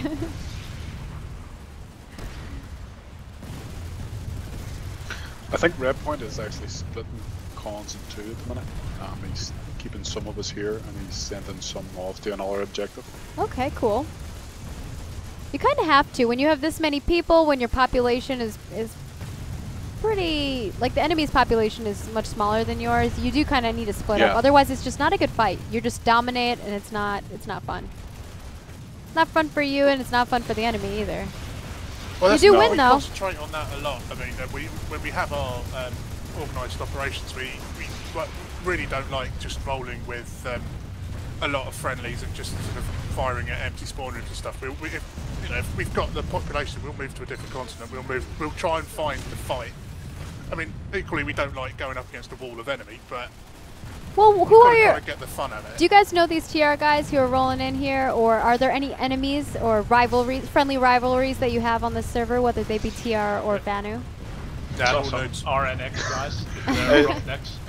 It seems to be BRTD, INI, and Roughnecks. Oh man, Roughnecks? That's old school too. Yeah, they're all good guys. I mean, they're the enemy. They're the enemy. They're horrible. Shoot them. DWG over on Deathwatch over on Vanu side as well. I mean, it's, like I say, I mean, they're the enemy and they're kind of filth, but at the same time, if you give up a good fight, then everybody's going to get something out of it. You're going to enjoy the game a lot more. So I will say that when I was watching this fight ensue over the spawn control unit, you guys obviously did a fantastic job. You do have a little bit more population compared to them, but they were trying to hold it. They were trying to defend, but the major problem that I saw is, sure, they had a lot of maxes. They had a lot of heavies to kind of do a little bit of damage here and there to your guys' heavies and your guys' maxes, but the problem was that they didn't have any support. You guys have like this huge support column of engineers and medics, and they didn't. So you just see a max dying or max like low on health, and you guys were able to just completely demolish them, which was really nice to see. Yeah. Well, it's definitely. Well, from your standpoint. Yeah, well, we want to look good. We're on Friday Night Lights. There's definitely two types of game. I mean, there's the game of PlanetSide, and then if you're with an outfit, it's a different level. It really is. I mean, with having knowing that there's people there that are going to be supporting you, and knowing that there's people there they've got your back, it brings a whole another side to the game. Can you get a Galaxy, please? Sure. It's definitely better to roll with an outfit than it is just solo. Someone said, "Don't forget the RO guys." Oh yeah, Red October. Yeah. Yeah. Yeah, we always forget them. Oh, how can you forget them? Yeah. I was going to say something then, but no, I won't. Oh, uh-oh. No BMing. No, that's some NC to TR, NC to VS trolling. I think that happens everywhere. Gotcha.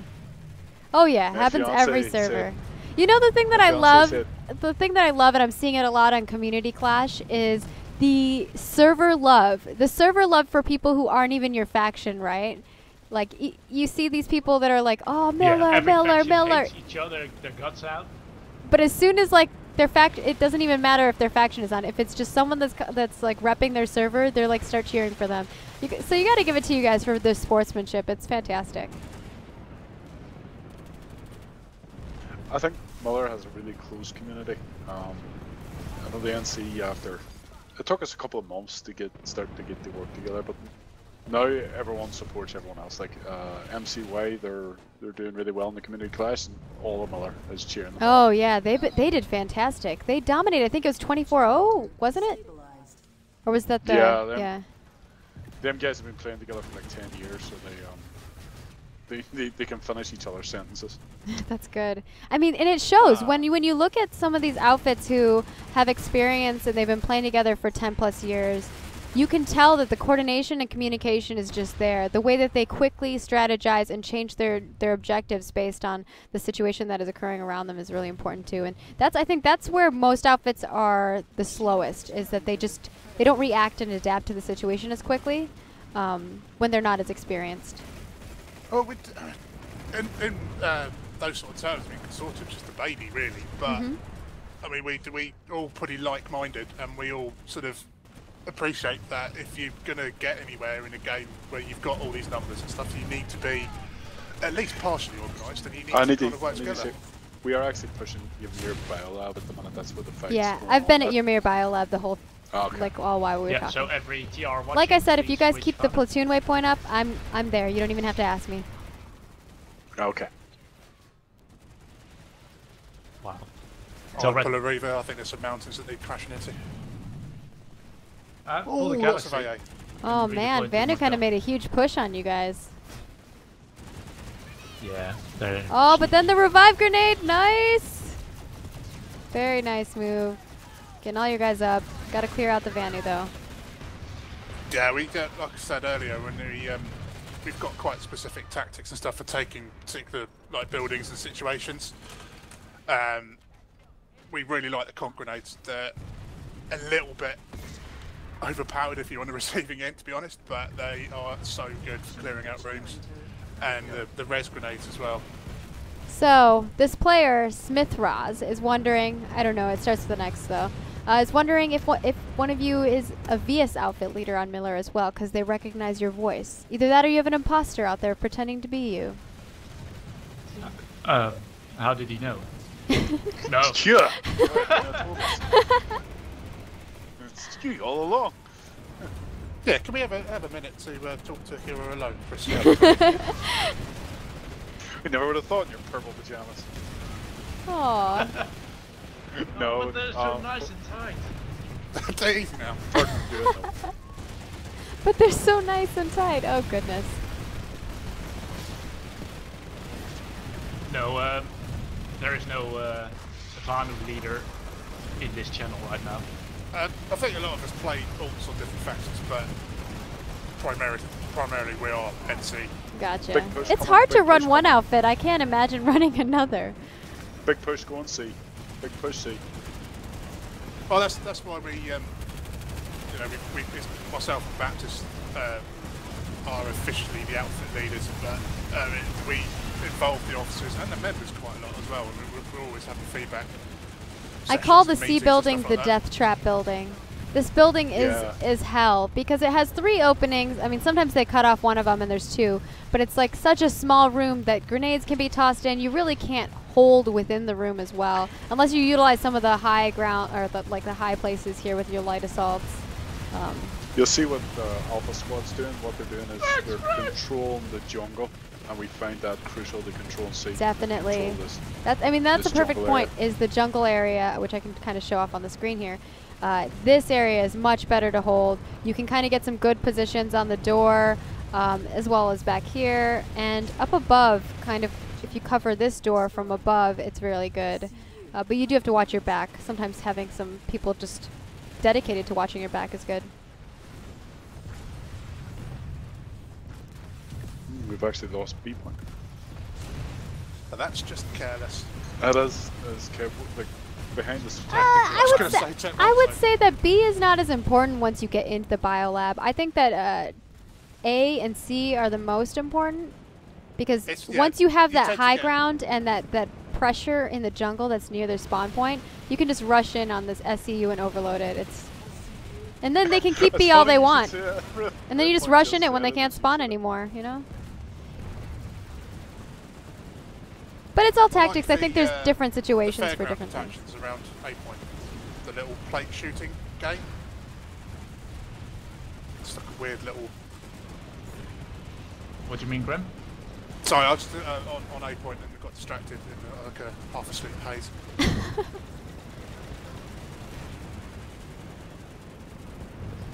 Yeah, I've remained sober all night. Congratulations. For an Irishman coming up to St. Patrick's Day and a long weekend, that is hard. Oh, I feel you. I feel you. I'm, you know, I love Friday Night Ops, but sometimes I'm like, I would really love to have a Friday night where I can like go hang out with my friends and stuff. Yeah, you're a saint. I have Same fun. for I like it. same I for enjoy Bridget. hanging out with you guys. Oh, it's alright. All our friends are in Consortium. We don't have like lives outside of the computer. No. Outside? What's that? It's a mythical land where the sun hurts your face. Oh, is there motion blur going on here? I never turned on motion blur, so I can turn No that one on. plays with motion blur. Yeah, I didn't turn that on. Who did that? Oh, yeah, that's probably making you all sick. I'm so sorry. Oh, I'm No, it's the sorry. alcohol. It's fixed. Probably had like a lot of Redeploy, people guys. leave due to that. Tell me, I'm sorry. You probably did, and I didn't look at the chat. Redeploy, pull galaxies. Q, get one, please. Cancel that. Spawn righted, and Vari Biolab, and Vari Biolab. 48 plus. Yes. We're quite relaxed this evening, but especially if we're playing an alert, we tend to jump around the map a lot. Oh, yeah. We'll pop into a base, go in there, rescore it, and then be off to another continent, and sort of flipping around all over the place. And that's how you should be. I mean, if you're playing to win the world, you know, you gotta be mobile. So what's your strategy coming over here to this base, to Andvari? They do have quite a few people here. And this is a resecure. Situation. This is a resecure. So you guys own this base already. The TR are at this point trying to attack you guys. Go, go, go. And the key to these things is when you're pushing out is to not go out in dribs and drabs. You need to stack up with your squad and go out together. Otherwise, you're just feeding them XP. And that's something that we've seen a lot in, you know, Community Clash and other episodes of Friday Night Ops where we see outfits sometimes. I think generally outfits, when they're getting spotlighted, they're very smart and tactical about like, hey, we all need to go to A together. Like, they don't send one guy at a time and one guy at a time slowly dying. But I've seen it quite a few in some of the big matches. Like, someone's not listening to their commander and running off and dying. It's always sad. You're like, no, lonely soldier. Well, my KD is literally just D, so I like to hide behind a squad. Oh no. You need more medics. You need your own dedicated medic. So looks Yeah, like you Bats guys have does that A quite or often. C, He'll, and you just got B back, and you're heading over to A. See how you guys clear this area. We're just securing the SCU now, and then we'll be securing A. There's no one here. It's just mozzies. No, it's just mob up time now. Oh man, Okay, that plus poor A. guy. There was one TR guy at A. He's just like chilling, all of a sudden like beep, this whole army just flies up the pad. There's a light assault on top of banana building. Yeah. As The Consortium, banana we, building. Yeah, we like to give. This is buildings the banana simple building names. for those wondering. It looks It does Not sound like a pretty epic banana, when you're but- trying to sound all professional military, and then you get your squad and you go banana building, banana building. get to the it has- banana building. It has nothing to do with the looks. It's about the taste, actually. Yeah. You Just lick what? the walls and you get that. If you lick fire the taste. okay, if you lick the walls, apparently. I don't know how I feel about you guys That was now. up to I'm a little banana. worried for your health. Oh, you need some iron. Banana. Oh, it's fruit. So one of your 5 a day. They do have lots of mossies. Yeah, they always have a lot of mozzies. Yeah, our Do you only guys weakness is do you guys Aussies. have an air wing? Do you do any air-on-air action, or is it primarily just infantry runs? Because what we saw in the beginning was you had like huge lines, very, very, very what would we call it? We have good pilots. Disciplined. We're, Disciplined is the word I'm looking for. like I say, we use infantry as a base and build up on that. I mean, we're working on now trying to get some pilots trained up so that we have, when necessary, we can pull like a squad of Reavers or whatever Okay. to counter enemy air. But yeah, I mean, honestly, there are quite a lot of situations where you can handle it with anti-air.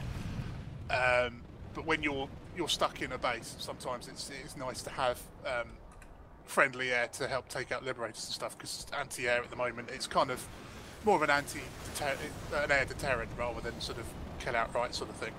Yeah, I personally, in my opinion, feel that if you want to fight air, you got to fight it with air. Anti-air is like that, like you said, a suppression, a deterrent. It pushes them back. Sometimes you can get kills, but a really smart pilot is going to get away. I mean, that's kind of the problem that a lot of people have. I mean, for the stage the game's in at the moment, for those players, those pilots especially, that have been flying since release beta and stuff, they've obviously had a lot of time to practice. So there's the skill level difference between them and, say, a new pilot that's trying to practice. But, you know, it can be a little bit frustrating sometimes. So you guys do training, I don't know, I can't remember if you said that you allow other people to join your training, but do you guys do training on specific things like possibly piloting? Like I said, we are looking into the specifics of pilots. I mean, we tend to go onto the test server, practice on there. It's usually just Consortium, but occasionally we'll either do Consortium versus Consortium, so one squad will pull TR or VS or whatever, we'll practice against each other, or we'll have organised little scrims against other outfits or what have you. So this is where the biolab becomes a trap. You have an opening on each air pad. Those are kind of the only places Spawn on the people can galaxy. go through unless they go through teleportation pads that are owned by the outlying bases. And it's always a very, very intriguing fight between these. They do have a lot of Mozzies. I'm just going to have to ram one on. Someone needs to find me and kill me. I'm stuck on the map. Oh, there's so many and I missed them all. So what's your strategy going to be to defeat all of these? Are you just going to do a gal drop? Well, what they usually do is divide and conquer. Now they try to cap the points at the north and the east, so the enemy has nothing to do at the biolab. And if they're at the biolab, they're not interfering us at the other bases. It's like a little cat and mouse game. And Speed points flipping. So this is another one of those situations where you're in a death trap building. Small building that you have to hold in, and lots of pulling things some can happen. prowlers. That's not really going to work very well against the biolab, but yeah. Yeah, I noticed they were pulling a lot of armor, and I was like, that's interesting. I mean, like you were saying, the best thing we find to do is to kind of, if your base is getting sort of zerged out, then just sort of try and defend the points, but then try and hit bases behind them. So you're getting some people peeling off, and then you're just reducing the numbers a bit and making it a bit more manageable. If you guys have any questions or anything like that, feel free to toss those in chat. I've seen a couple here and there that have been added, and I've asked them. I have a question. Yeah, if you get stuck, if players get stuck, you can do a /suicide, or you can always redeploy with the redeploy button. SOE runs events for like guys to meet up in Las Vegas every year. Have you ever had a thought of a meetup in Europe? So, Europe's a little difficult since we don't live close to there. I know that ProSieben sometimes does some meetups. And I'm not sure what their plan is this year. I think that they're trying to get some people in for Gen Con possibly. I gotta hop back in game. I crashed.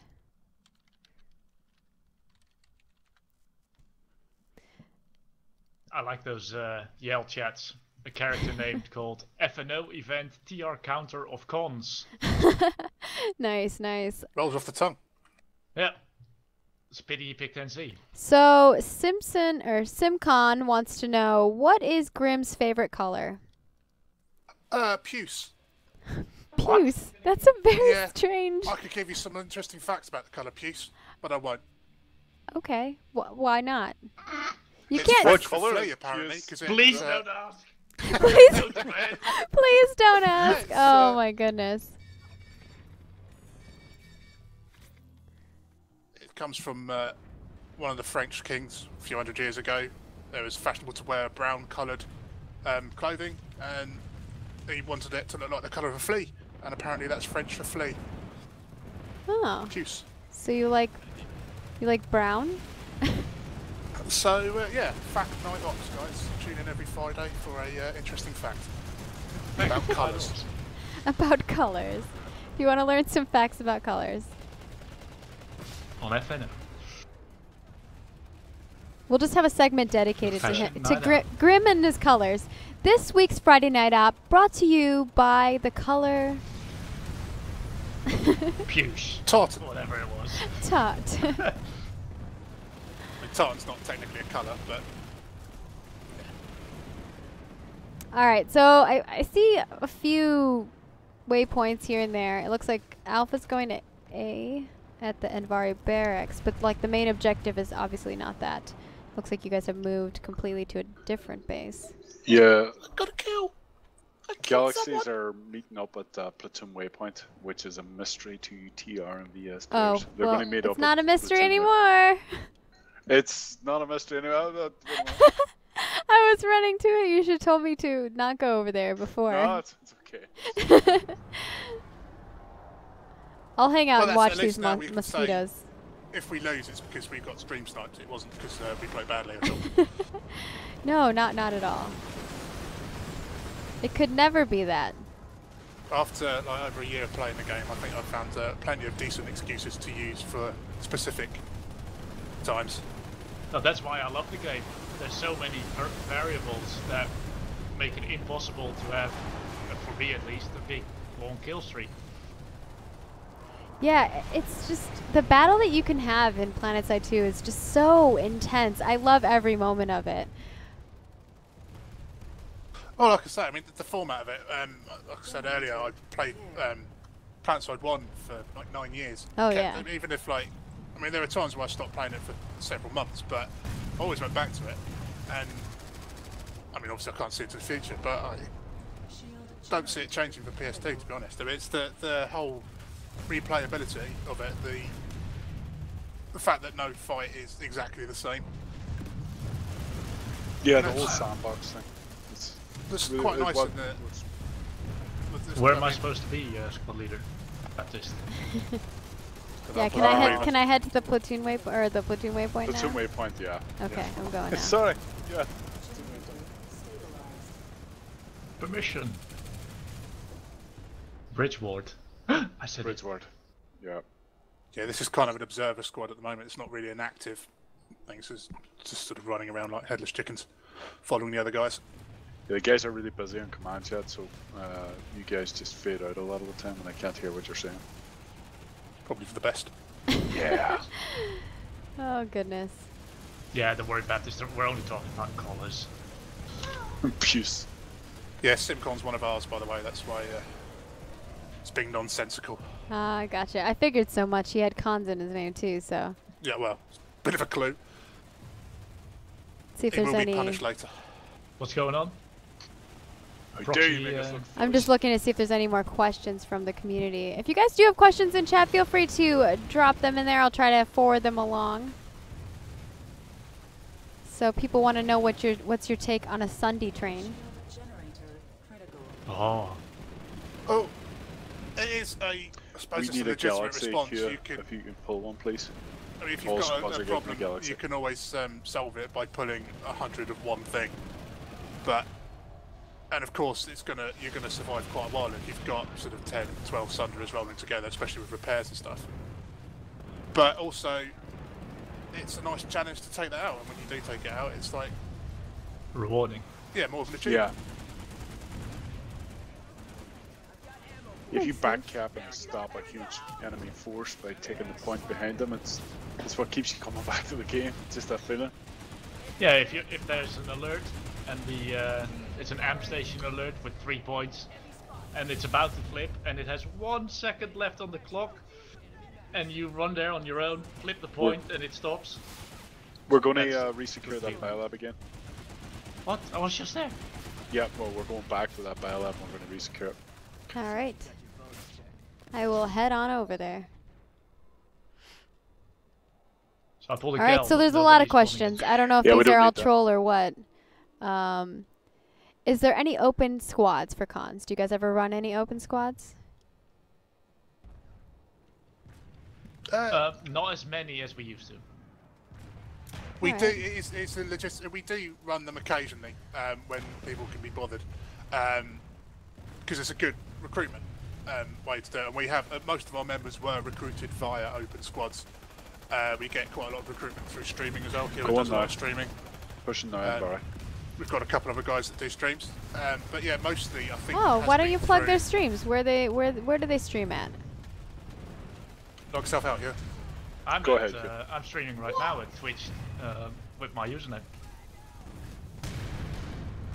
So yeah. Okay. Do you want to, what is it, CQB? Yeah, HUORCQB. Twitch.tv/HUORCQB. Awesome. Thanks for You the were advertising. asking. Sorry, Kira, you were asking earlier on as well about whether we have people train with us. Not directly, but Redpoint, who, like I say, is our training officer. Well, I think that Hey. they were asking if you just ran any open squads, not necessarily for training. I know we had already talked about the training one previously. Well, he streams all the training, so. Oh, cool. So you guys can get a yeah. recap if you miss it. Yeah, that's exactly it. If the guys miss the training and they're part of the competitive scene, then they have to watch it and train it amongst themselves, amongst the guys that missed it, if they want to stay in the selection process. I think it's important to mention as well that we try to keep a good outfit attitude as well. We don't like being or people being elitist because, you know, yes, the competitive team is very good and they train and stuff, but it's not you know, they're not like above everybody else. It's kind of, we like to keep above all like that everybody is like, you know, we're all mates, we all get along kind of thing. Awesome. It's always nice to hang out. You know, like I think that's one of the biggest things about communities in general. When you see guilds or outfits in various different games, is when you feel like, hey, this is like my family, like my second family. You know, I spend almost every night hanging out with these guys. I do want to bring up another question that was brought up in chat. Someone had asked, when do you guys normally have your ops nights? And lovely. Well, we have squads running pretty much most of the peak time, so sort of from early afternoon into late night. Mostly like GMT European times, because obviously a lot of our members are European. But we try to make a point of having at least 3 or 4 properly organised ops. Sunday night's our biggest night. That's when we tend to do alliances with other outfits and stuff. But yeah, we have like training nights. We have a lot of organised events and stuff going on. So I mean, most nights there is something going on. Even if And it's you guys, just like, you just mentioned some things about alliances. What other outfits do you guys ally with? Wasp, J&J. We've done some joint ops with Consortium Horizon. No relation. Yeah, basically anybody who's interested. There's an NC alliance called NCTO. There's a lot of outfits that sort of communicate with each other there, and we have like big ops where all those outfits take part, but we have smaller ops where you sort of do an evening of working together. And obviously the best thing about doing that sort of thing is that even when you're not doing an organised operation or whatever, you can sort of call on them and they sort of say, oh yeah, we know those guys. Wasp, yeah, we know those guys. Or if you see them just in a fight, and then you're more likely to help each other out and not TK each other, basically. Or not deliberately, anyway. Yeah, I think that depending on the fight that's going on, it's always nice to work together with people. I mean, we saw VG last week. They were insane. They had a team speak where they had the outfits also in there as well, chatting together. My observer cam is being lovely Yeah, right now. we need them outfits to work with us because the TR and the VS have their own outfits on the server. And it was from the very start when Miller was first started, everyone seemed to just gravitate towards alliances really quickly. Oh, you guys can see through my head Well, because I'm wearing a The crown. simple fact is, I mean, even if And you're it's like, green. a big outfit and you're running several squads a night, you're still going to get fights where there is more people than you and you need help. And it's always good to kind of cultivate those positive relationships. Otherwise, you know, it's a general good life rule. Indeed. Cultivating good relationships is always an important thing in your life. I know from my standpoint, there's people who I've gamed with who I've met in real life, like oddly, like it's a small world kind of situations, where people will be like, "Did you go by this name in another game?" And then I'll be like, "Yeah," and they're like, "Oh man, we gamed together in X and Y, and I'm blah blah blah." I'm like, "Whoa," you know, and like you kind of meet up in real life sometimes, and it's just a little bit insane. Yeah, that's cool. I've solved that problem. I got my fiancée to play the game. She never played a game in her life. And Nice. She's now playing, and she's. She playing I think PlanetSide she's too? following you on Twitter, Luperza. Oh, She's a sweet. member of the outfit. Yeah, she's playing now. Valentine. Nice. We need more lady you could, gamers. So I Yeah. welcome them all. I think that sometimes, you know, people just get caught up in all of that, and it's unfortunate. Women can be gamers too, guys. We can be just as good.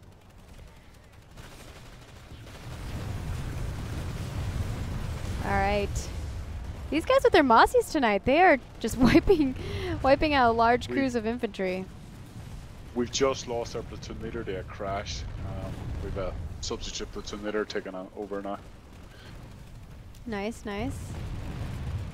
Yeah, We have a bench, like with spare platoon leaders. A bench of leaders that are just waiting for one another.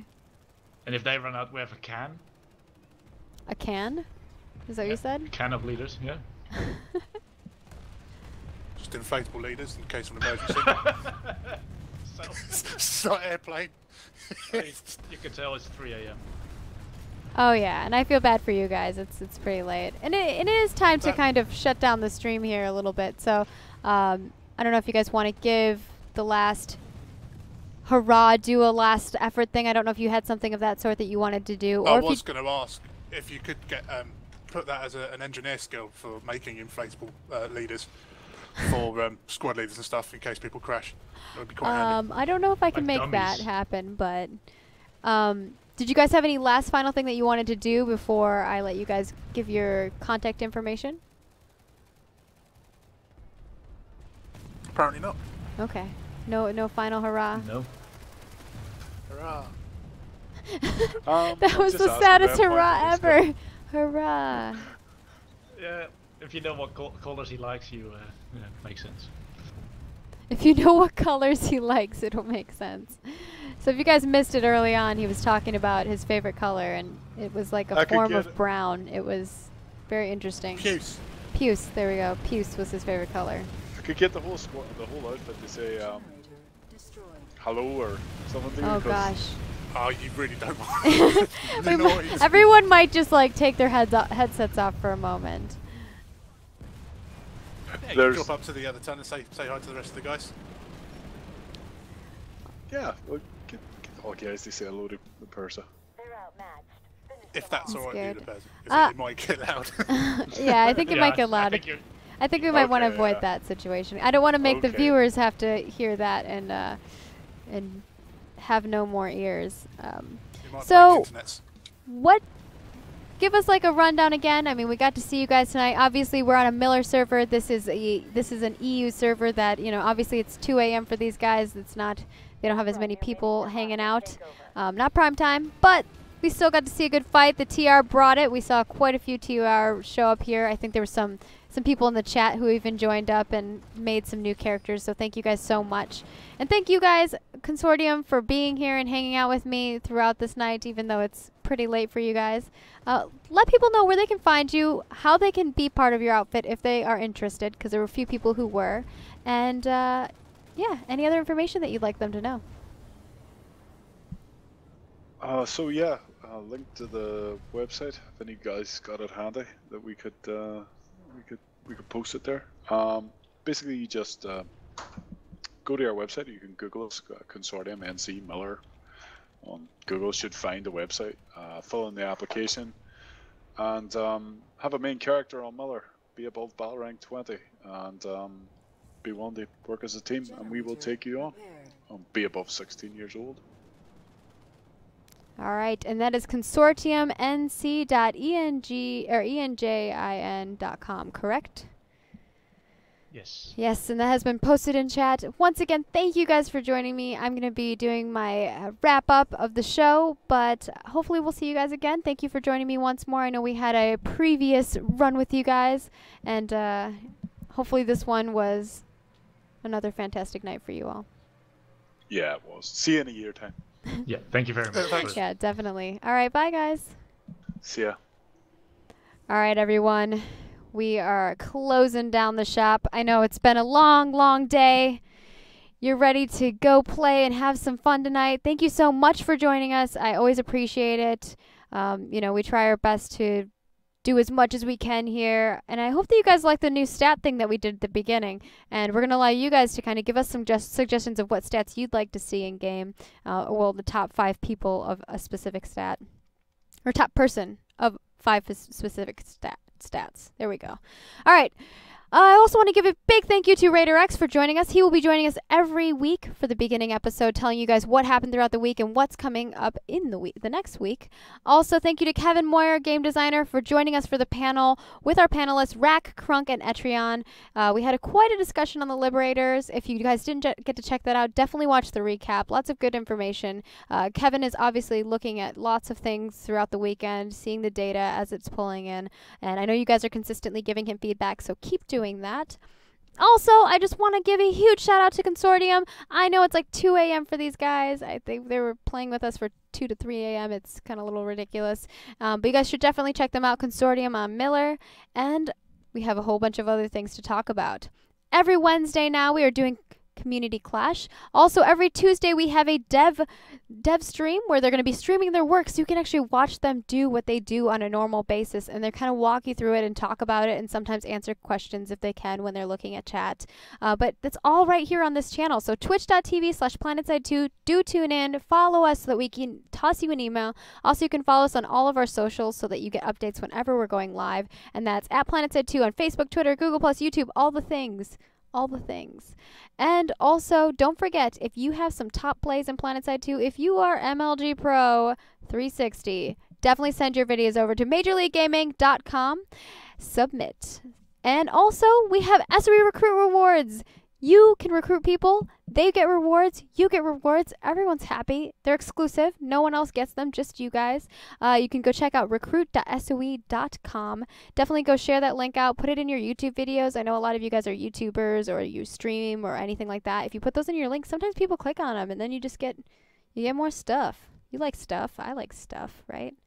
Also, if you want to follow me, I do all kinds of things. I'm a gamer. I like anime. I like all the things. I develop games, obviously, as you see here. I'm a community manager at SOE. You can go check me out at markercrone.com, or you can follow me on my Twitter at PerfectStorm.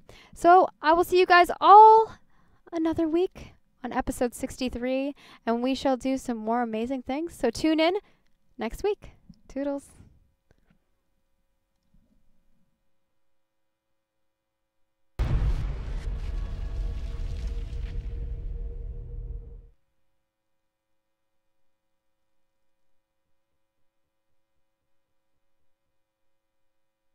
Sony.